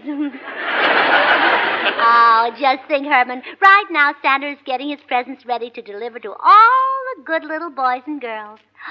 Wouldn't it be wonderful if you could see Santa's workshop way up in the North Pole? Oh, the poor baby has fallen asleep. Oh, no wonder. He's had a hard day. Oh, gee, I think I'll take a little nap myself. So nice in front of the fire. When I wake up, I'll tell him more about Santa Claus and the North Pole and the toys and Santa Claus. George! Oh, George! Are you ready to leave for the North Pole? Yes, sweetheart. But how will we get up there to the North Pole? Well, we'll fly up on Herman's back. On Herman's back? Oh, sure, he's all ready. I just put 4 gallons of goldfish in his tank. Well, good. I'll call him. Oh, Herman! Herman Burns! Ah, there you are. Is you Daddy's precious little itty-bitty ducky-wucky Herman? Well, you're a sweet little ducky-wucky, and your daddy loves you. Well, gee, I must be dreaming. Well, come on, Gracie. On the duck's back. All right. I'm on. Well, where am I going to sit? You'll have to sit on his rumble seat. Gee, am I going to get that pot again for Christmas? All right, I'm ready. Okay, Herman, take off. Gee, he can't make it. Oh, no wonder he can't take off. His rudder is dragging. Oh, here we go.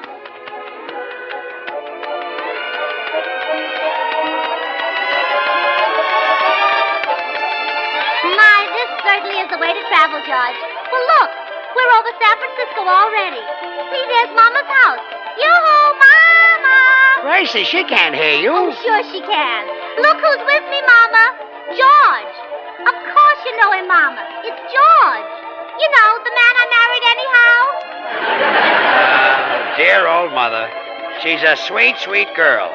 Say, we're really making time. Look, we're over Canada already. Oh, yes. And here comes Alaska. Yeah, and there's... Oh, pooh. Oh, George, that wasn't nice. Gracie, we were over Kiska. Oh, we must be nearly there now, George. Yeah, there's Santa's place right down there. Okay, come in for a landing, Herman. Okay.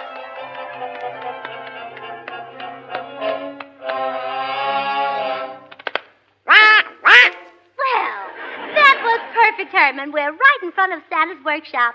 Now we'll all go in and see good old Kris Kringle himself, huh? Okay. Oh, you love him, Herman. He's so gay and so jolly. Why, Santa Claus. Greetings, little lady.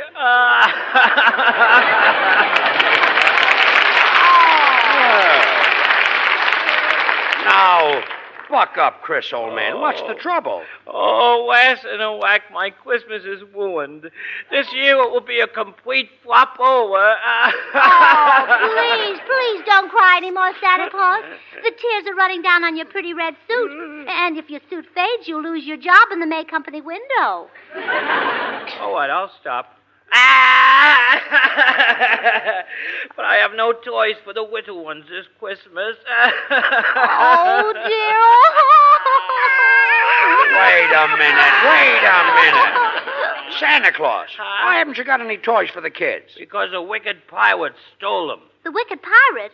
Well, don't worry. My husband will get those toys back. He'll take that mean old pirate and smack him down, won't you, George? But, dear, it's Christmas. And... Well, smack him under the mistletoe. Well, I'll try. We'll leave right away. I'll tell my assistant to take care of things while I'm gone. We're going out to look for the wicked pirate. You look after things. Okay, Chris, I sure will. Well, that's Bill Goodwin. Bill, don't you know me? Gracie. Why, no, I don't believe we've met before, madam. But you're Bill Goodwin. Oh, no, not me. I'm one of the Kringle boys, Irving Kringle. How do? Irving Kringle? Yeah. Are you sure you're not... Gracie, let him alone. Don't you see he's busy working?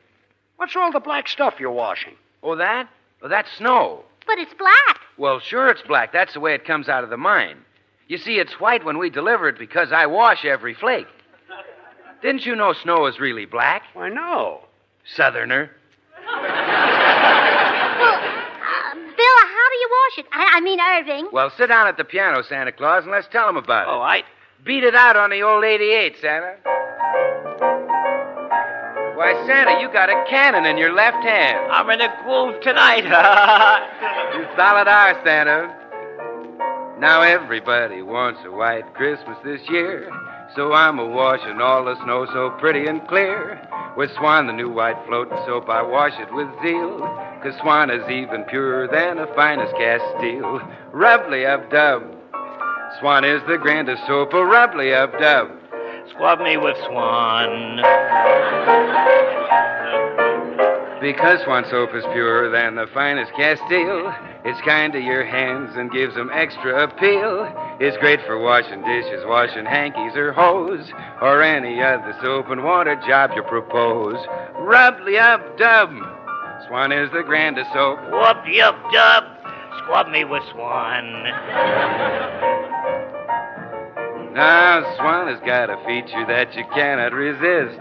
You break a bar in two with just a twist of the wrist. Use one half in the bathroom for your shower or tub, the other in the kitchen, and you won't have to scrub. Rub-dub-dub. Swan is the grandest soap. Whoop-dub-dub. Squab me with Swan. Rub-de-up-dub. Swan is the grandest soap. Scrub me, mama, with a bar of Swan soap.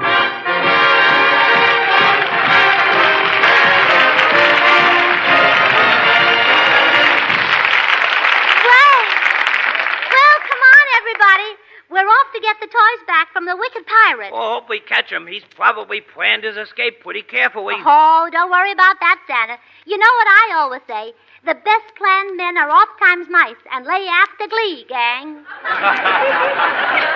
Yeah. Isn't that the truth? Isn't it? Well, I better call my reindeer, and then off we'll go in the sleigh. Hey, transportation, report. Whoa, boy. Oh, George, look at Santa's reindeer. There's Dancer and Prancer and MacArthur and Doolittle and Comet and Wait Cupid. a minute. MacArthur and Doolittle? You mean Dunder and Blitzen? Not this year. Oh, it's a bad year. In this way, everybody, we're ready to leave. Well, Herman, you sit up front, and if you see the pirate's boat, you yell, Mama, Mama. That's right. Well, we're off. Giddy up, gang.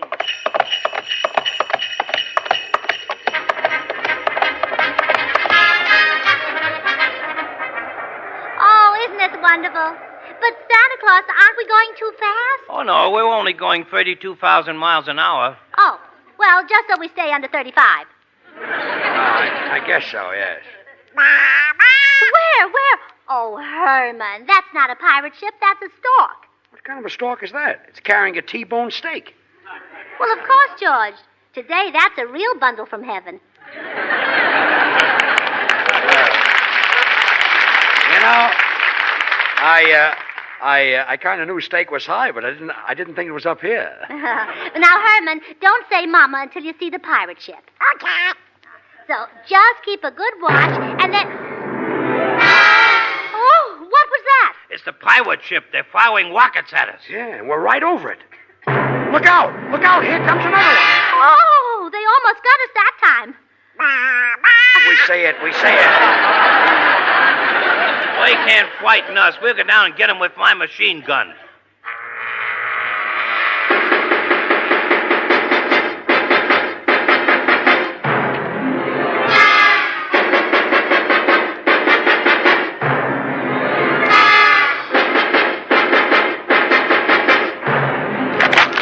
Oh, they got us. We're falling. Oh, Gracie.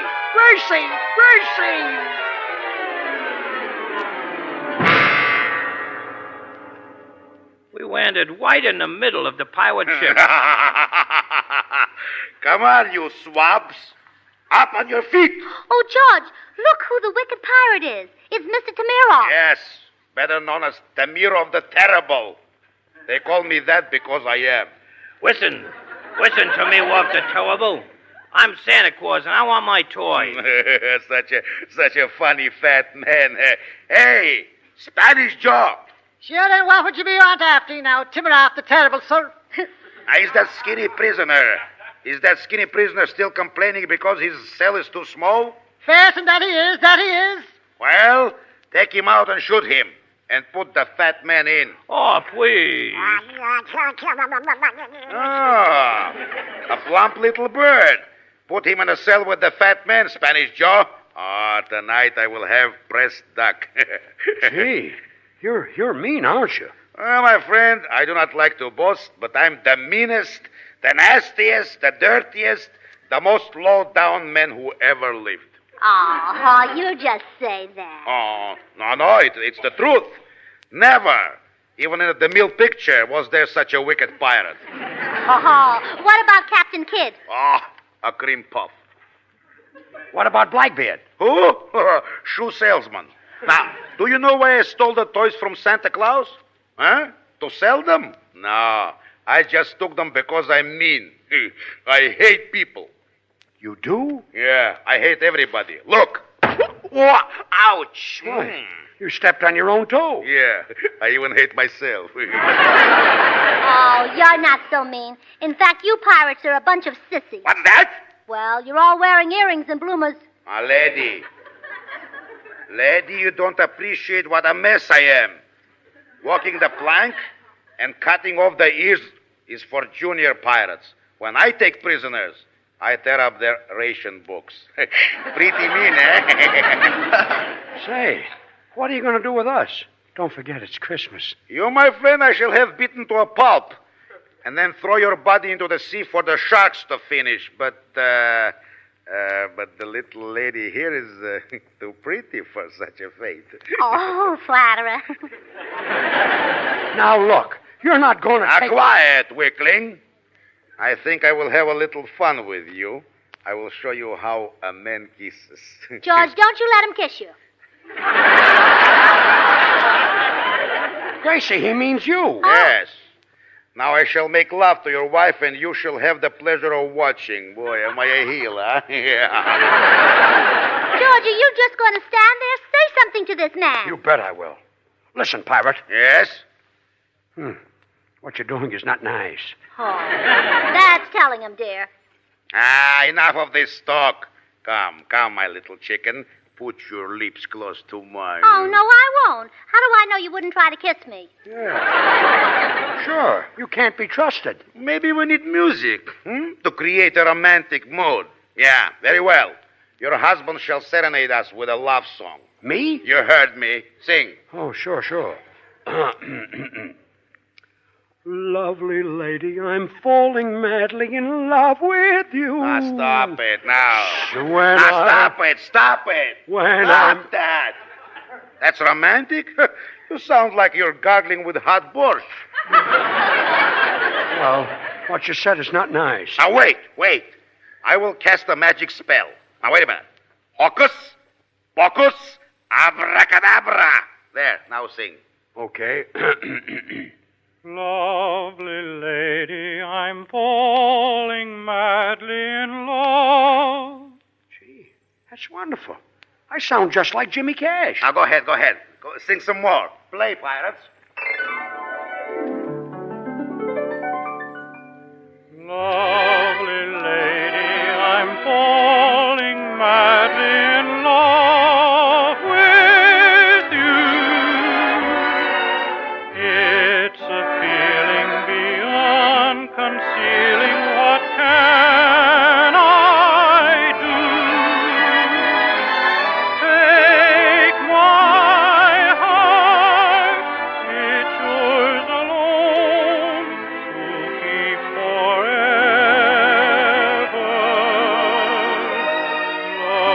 Lovely lady, I'm falling madly in love with you. Lovely lady, I'm falling madly in love with you.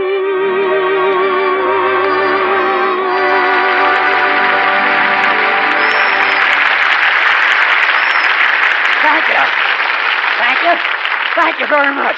Would you care for another number? Thank you. What a ham. Now, don't forget it was my magic spell that gave you that voice. What? That was my natural singing voice. Oh, is it? All right. Hocus pocus abracadabra. Now let's hear you now. Okay. Gee,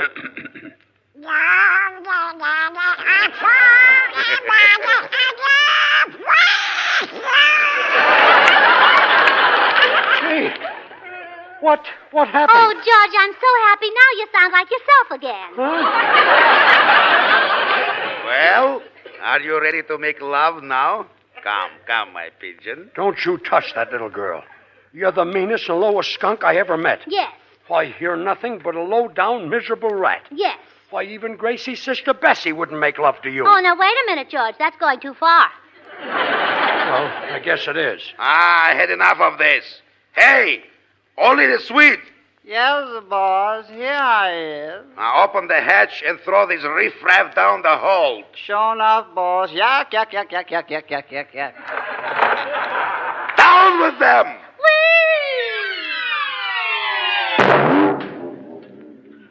Oh, George, we landed on a big-faced drum. Please, get off my stomach. Why, it's Santa Claus. Oh, pardon us for dropping in on you like this. Well, that's all right, Widow Wadey. I was just looking at all my toys. This is where that snake in the glass pirate put them. Well, just look at all these wonderful toys. Scooters and sleds and dolls. And look, here's a bubble pipe. And the card says, from Mama and Papa to Willie. That's probably for your brother. Oh, George, don't be ridiculous. My brother Willie's 37 years old. He stopped blowing bubbles 2 years ago. Well, good for Willie. Well, here's my pride and joy right here. It's a talking doll. All you do is wind him up and he talks. Oh, really? Oh, let's try it. I'll wind it up and see what it says. Mama. Mama. Oh, it's a mama doll. Mama. Hey, Mama, get me some Swan, the new white floating soap that's kind to your hand. That's some doll. You women have long considered Castile soaps the standard of purity, Mama. But Swan is even purer than the finest Castiles. Money can't buy a purer soap. That's why Swan is so good for bathing. Oh, it ran down. Well, good. Oh, I want to wind it up again. He's so cute. Oh, Gracie, don't wind him up again. That's why Swan is so good for bathing the baby. After all, if Swan is purer than the finest Castiles, well, it's bound to be kind to even a baby's tender skin. And if it's the soap for baby... I took the key. Oh, well, here's a cute little gift. Look, George, a toy telephone. Oh, that's a dandy present. You can dial with it and everything. Well, I want to try it. Hello? Hello. As I was saying, if Swan is swell for baby, then it must be swell for your hands and face, your tub or shower. Gracie, hang up. Santa Claus, did your assistant, Irving Kringle, have anything to do with these toys? He made them. I thought so. Leave them alone, Gracie. Oh, but George, I want to see how this little toy dog works. Well, I guess a dog is safe. Arf, arf. Use arf in the kitchen and arf in the bath. Oh, no. Arf, arf.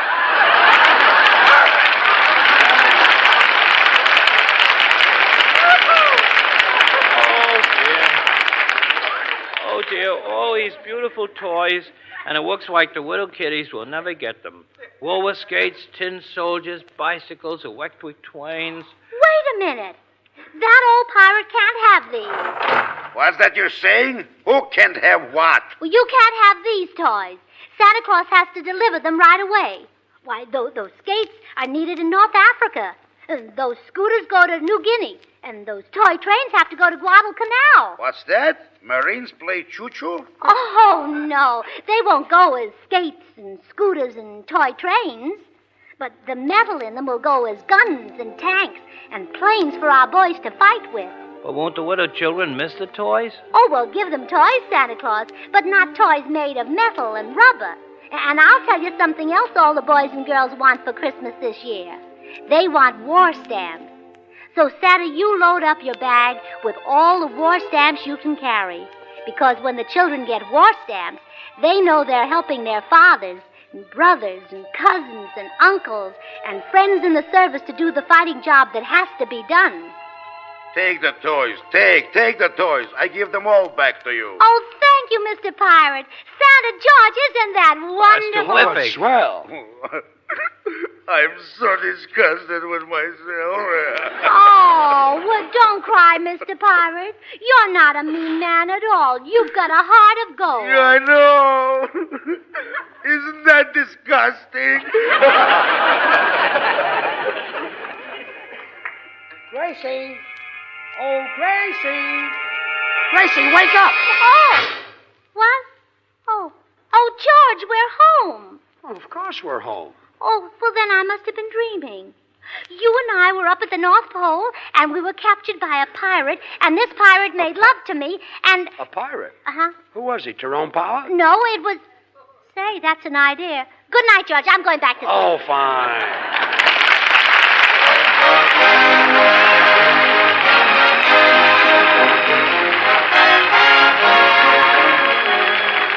George and Gracie will be right back, so I'm just going to remind you that many women would have beautiful hands if it weren't for dishwashing. So when you're washing dishes, help safeguard your hands. Wash those dishes with Swan. Swan is purer than the finest Castile soaps. So naturally, with Swan in the dishpan, you help keep your hands lovely. And say, since Swan suds faster than other white floating soaps, you'll find it makes dishwashing a faster, more pleasant job. So what say? Why wash dishes the hard way?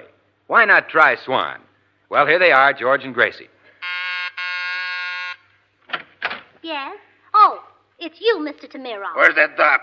Oh, don't you dare touch one feather on my little duck's head. Lady, that duck left only one goldfish in my pond. Well? Well, it's Christmas, so I brought it over for the little fella. Oh, thank you, and a Merry Christmas. Merry Christmas to you. Oh, and ladies and gentlemen, a Merry Christmas to you all. That goes for me, too. Merry Christmas, everybody.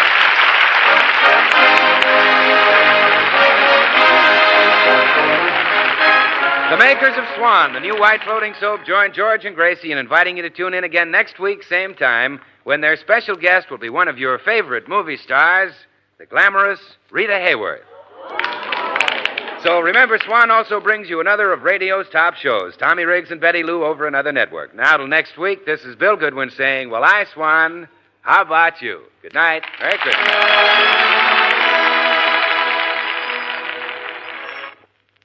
Try Spry. You'll find the baking you turn out fluffy and light. Try Spry. You're sure to hear your family shout, what a delight.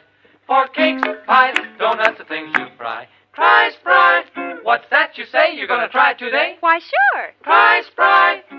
This is the Columbia Broadcasting System. Thanks for listening to HOJO Radio. We have more classic radio coming your way next.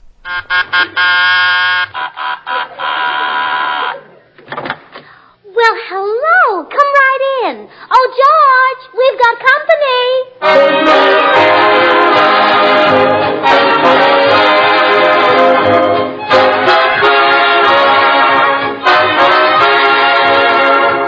This is Bill Goodwin speaking for Lever Brothers, makers of Swan, the new white floating soap. Well, it's Tuesday night again, and that means another pleasant visit with George Burns and Gracie Allen, their guest, Rita Hayworth, Jimmy Cash, and Paul Whiteman and his music. And now meet the people who live in the Burns house, George and Gracie.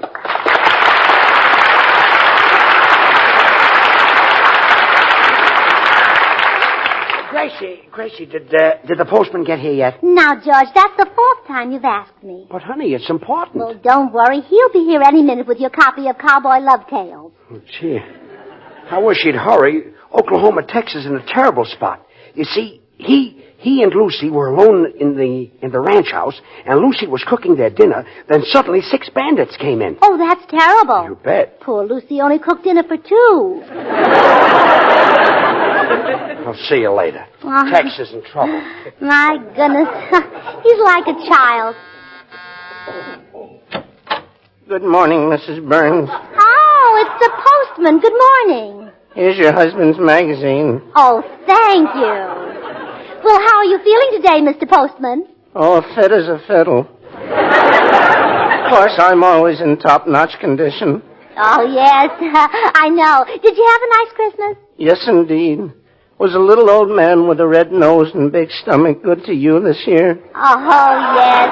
George gave me... Oh, you mean Santa Claus? Oh. Oh, yes. I got some lovely things. Well, that's nice. Well, goodbye, Mrs. Burns. Happy New Year. Oh, and a very, very happy New Year to you, although I know it won't show. Oh. Thank you. And remember, keep smiling.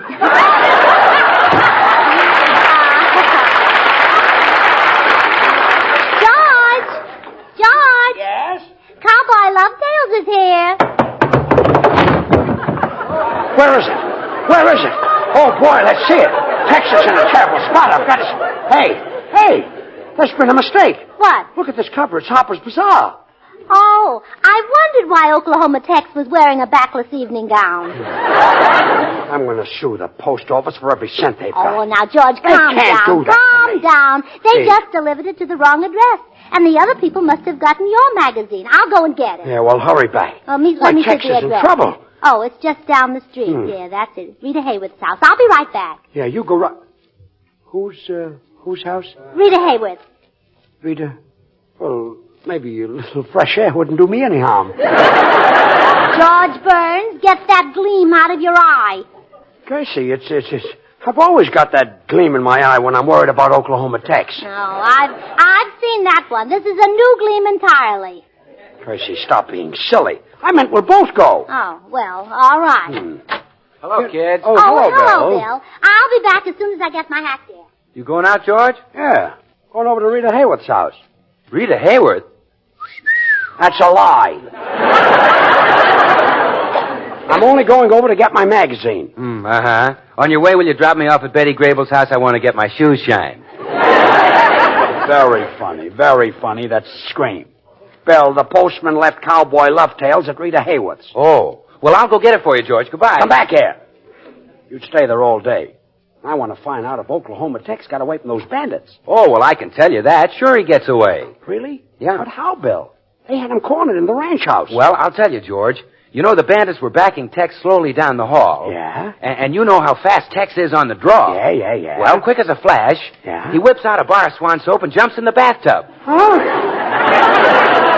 Well, you see, Tex knows that Swan is the new white floating soap that's purer than the finest Castiles. He knows that money can't buy a purer soap. Okay. I'll read it myself. Gracie, hurry. Hey, don't you want to know how Oklahoma protects Lucy and her ranch hands? Yeah, but you won't tell me. I know you. Oh, sure, I'll tell you. Lucy's hands are protected with Swan. Gracie, hurry. You see, George, Swan is not only a suds and whiz, but remember, it's purer than the finest Castile, so it's just got to be kind to your hands. That's why you should use Swan for washing the dishes or for any other soap and water job in the house. So then, Oklahoma Tex... I don't want to hear any more about it. You don't want to hear how he saved Lucy? No. Or how he shot his way out of the nest of rattlesnakes? No. Or how he... No. No. Well, gee, George, don't you even want to hear how you can break Swan in two with a simple twist of the wrist? Yep. And use half in the kitchen for dishes and housework and half in the bathroom for your hands and face? Yep. That I want to hear. Good, Bill. Tell me all about Swan. Oh, now you're just trying to milk me. Goodbye. Come on, Gracie, hurry up. You're in an awful rush, aren't you, dear? Yes, I am. Well, George Burns, remember this. The only thing Rita Hayworth's got that you're interested in is Cowboy Lovetails. Well, of course. Yes? Is this the Burns residence? That's right. Say, aren't you Rita Hayworth? Yes. Oh.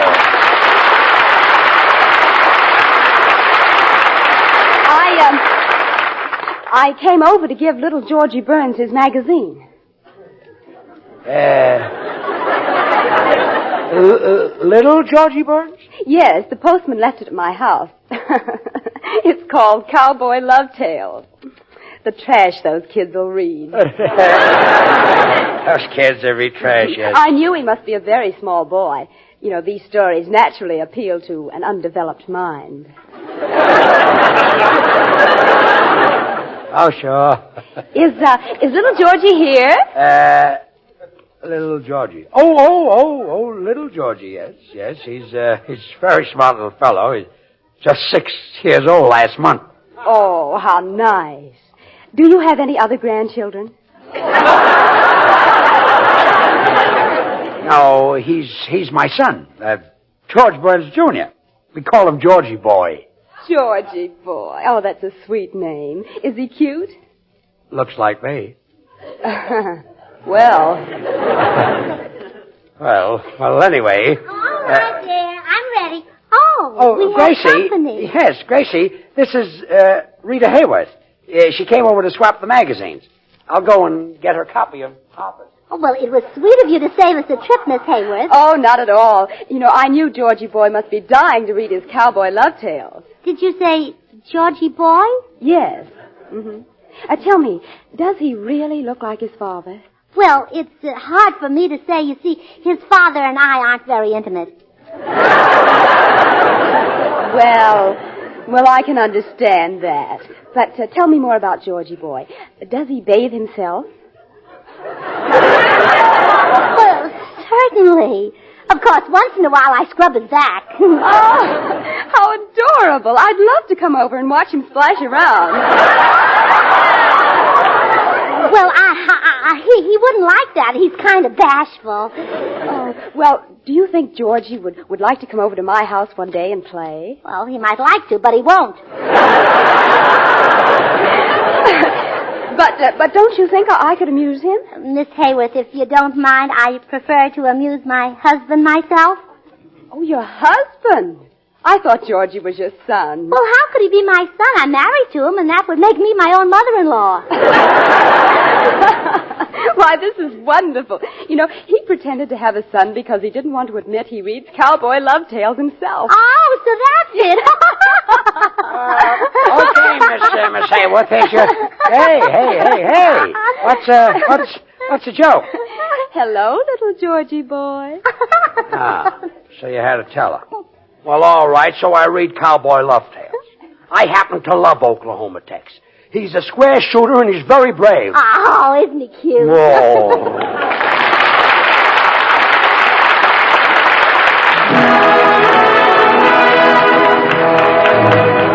All right. You know, as long as you're not in love with somebody else, the boys and the 6 hits and a miss have a question for you. It's, why don't you fall in love with me?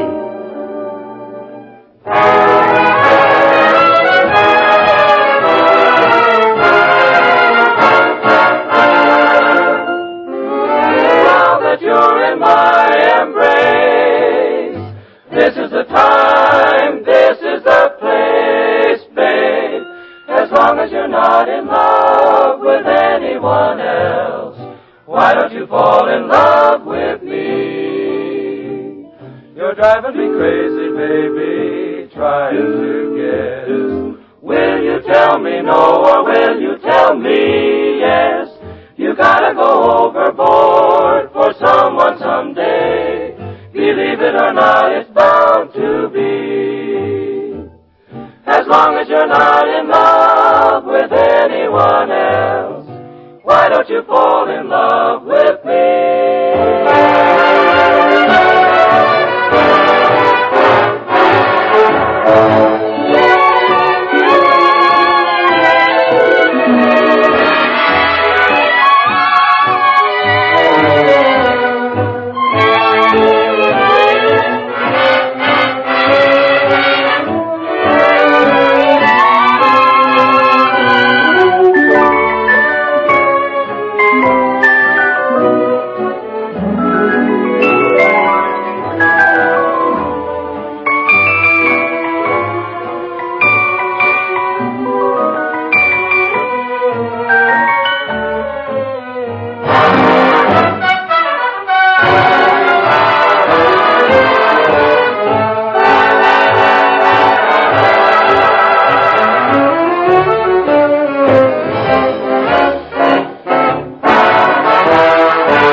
Well, for the last 3 hours, Rita Hayworth and Gracie have been having a very exciting conversation. And Rita, it was the cutest little hat you ever saw. Well, I know it must have been darling, Gracie.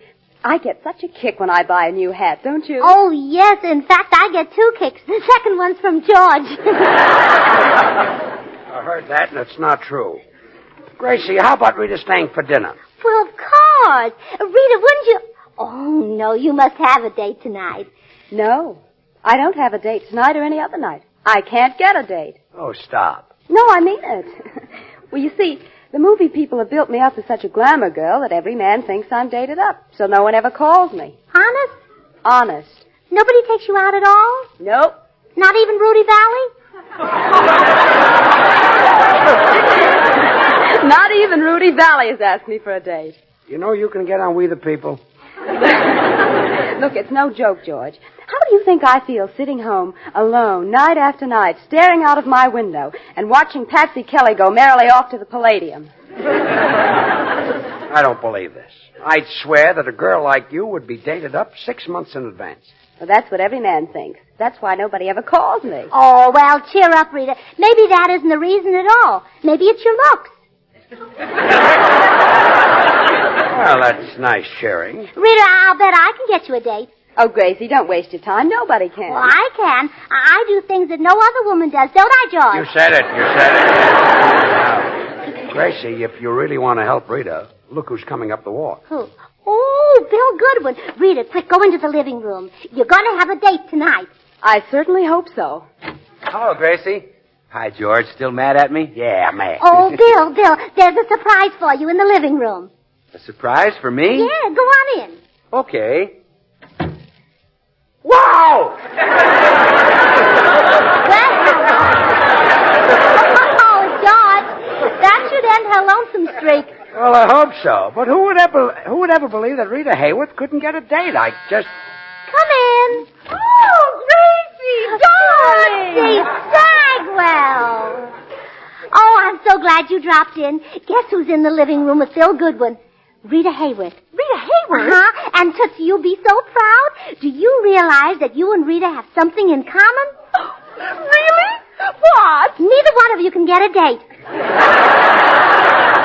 Oh, well, now don't feel bad, Tootsie. Rita Hayworth is beautiful and charming and has no excuse. But look at all the reasons you've got. Oh, Gracie, you're the most comforting friend I've got. Where am I? Why, Bill.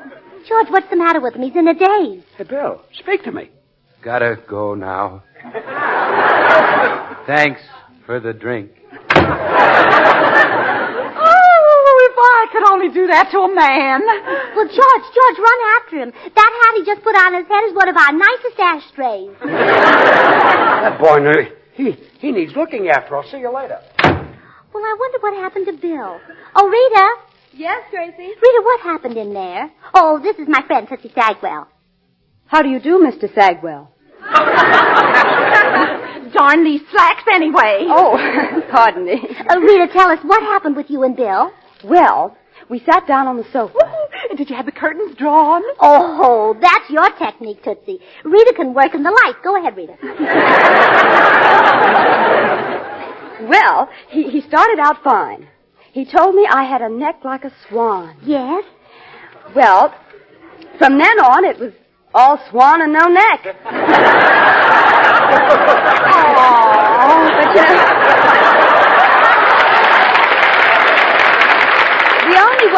the only way I could change the subject was to grab him and kiss him. Oh, and what happened after you kissed him? Nothing. He just crawled to the door and left. Well, you see, Gracie, it's just impossible for me to get a date. Oh, well, now don't give up, Rita. I'll get you a date yet. Wait, I've got an idea. Tootsie, run next door and see if that good-looking Edgar Myers is home. All right. Oh, he'll be perfect for you, Rita. Not only is he handsome, but he's very intelligent and has a world of charm. In fact, there's only one small disadvantage. What's that? He's 15 years old. Well, Gracie, I don't think that Rita, don't be silly. There's a war on. It was either him or his grandfather. Well, go into the living room. I'll call you, Rita. Well, all right, Gracie. Here he is. Hello, Mrs. Burns. You wanted me? Yes, Edgar. Edgar, do you like pretty girls? Well, yes, ma'am.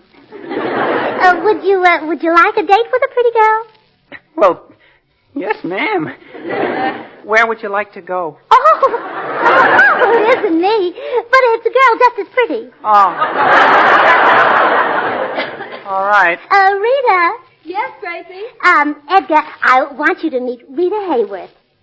Rita Hayworth. Yeah, go ahead, Edgar. Go ahead. Ask her for a date. Miss Hayworth, Oh.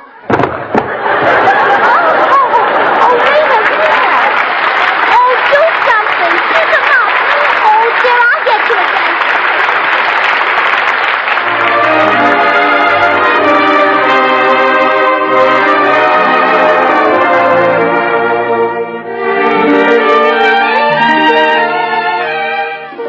And now here's Jimmy Cash with the song that fits the season, My Best to You. Here's to love and laughter, yours forever after. May there always be happiness in your heart. My best to you, may your dreams come true. May old Father Time never be unkind.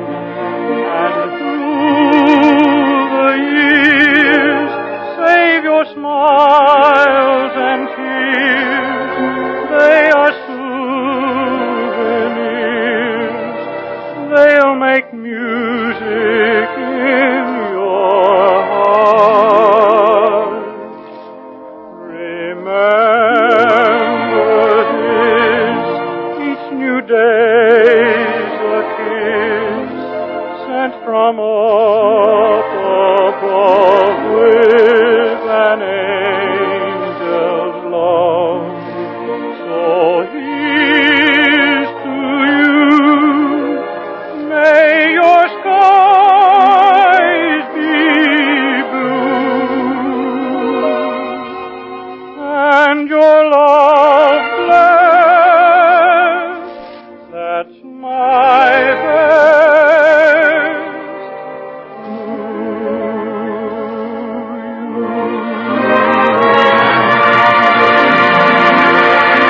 Rita, this time I know I've got you a date. Oh, there he is. Quick, get into the living room. This one can't miss. At least it never missed before. Hello. Oh, hello. Come in, sailor. I'm so glad the USO managed to find one for me. One what? A sailor who was interested in pretty girls. Oh, yeah, there's only a few of us. Well, look, here's $10 for expenses. I want you to take a girl out on a date tonight, and she's really gorgeous. Who cares about that? I'd go out with the worst dog in the world for $10. Oh, so the USO did send one over. Hello, sailor. Here's your $10, lady. Goodbye. Oh, no, wait. She isn't the girl, sailor. Your date is in the living room. That door right there. Oh, okay. Be seeing you. Well, I guess Rita's worries are over at last. Yeah. Gee, I'd give anything to know what's going on in there. Oh, well, it can't be very exciting, Tootsie, after all. They just met. They're probably discussing the latest books and looking at his tattooing. Yeah, I guess so. Well, goodbye, lady. Sorry it didn't work out. Why, sailor, you mean you're not going to take her out? Lady, that dame in there is Rita Hayworth, the picture actress. If I take her out, I'll have no teeth. You'll have no teeth. No. Tomorrow the boys will say to me, where was you last night? And I'll say, me? Oh, I was out with Rita Hayworth. And they'll say, oh, a wise guy, huh? Bang, I'll have no teeth.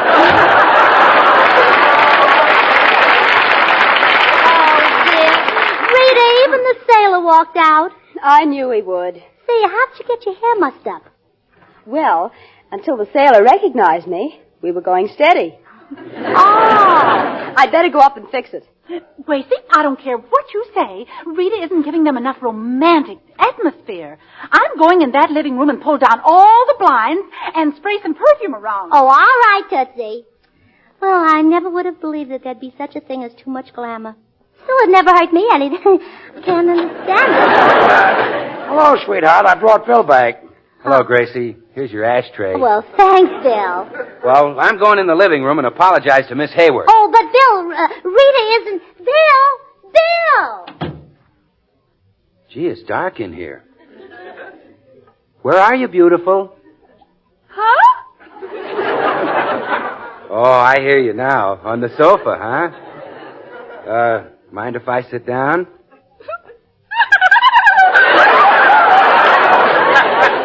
Well, come on, baby. Slip your little hand into my great big strong one.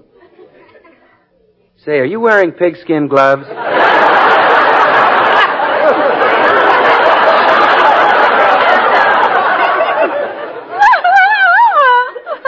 Gee, gorgeous, if I didn't know better, I'd swear I just shook hands with Maxie Rosenblum.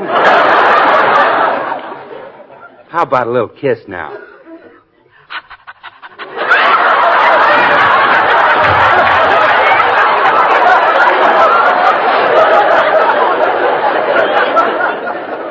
Oh, hey, that's not fair. Every time I get close to your face, you push me away with your finger.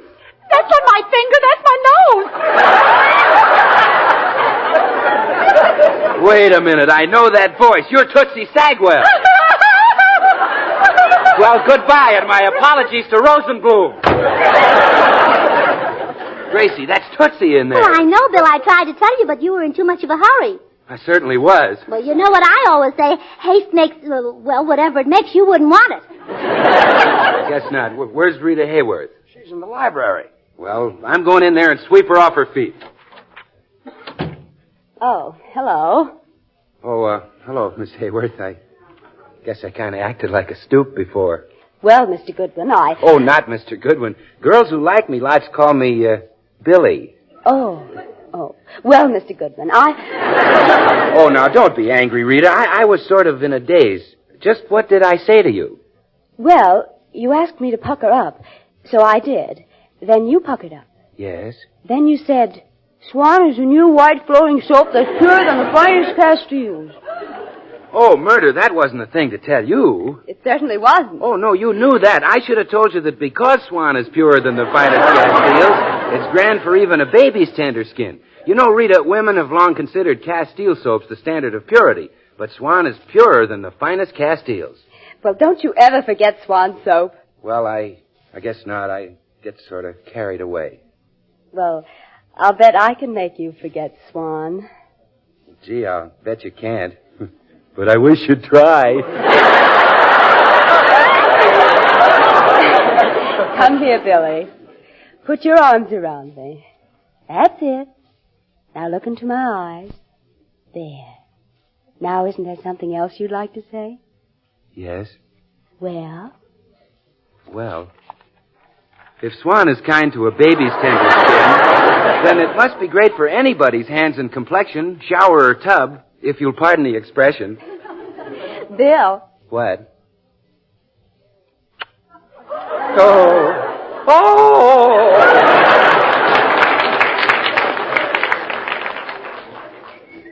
Well, Bill, what's the matter? Well, gotta go now. Thanks for the drink. Oh, dear. There goes our ashtray again.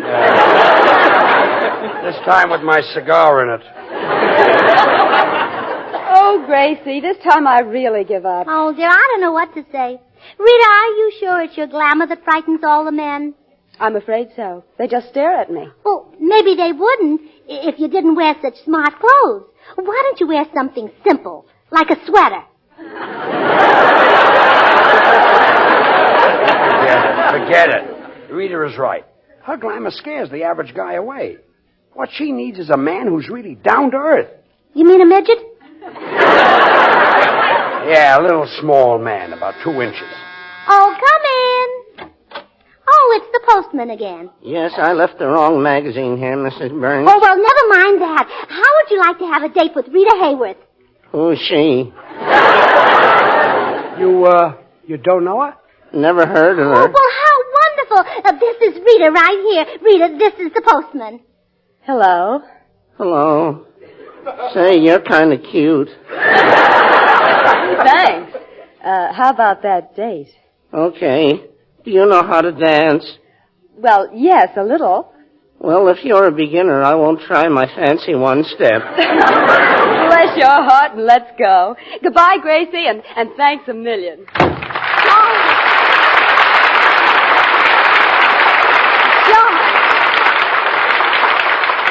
George, isn't that wonderful? I brought some sunshine into Rita Hayworth's life. Sunshine.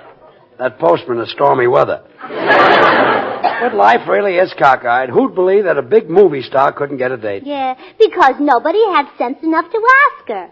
I guess that happens to all movie stars. Oh, really? Oh, Tootsie! Come on down, we're going out. Where are you going with Tootsie? Well, I'm going to bring a little sunshine into Robert Taylor's life. Not leaving this house.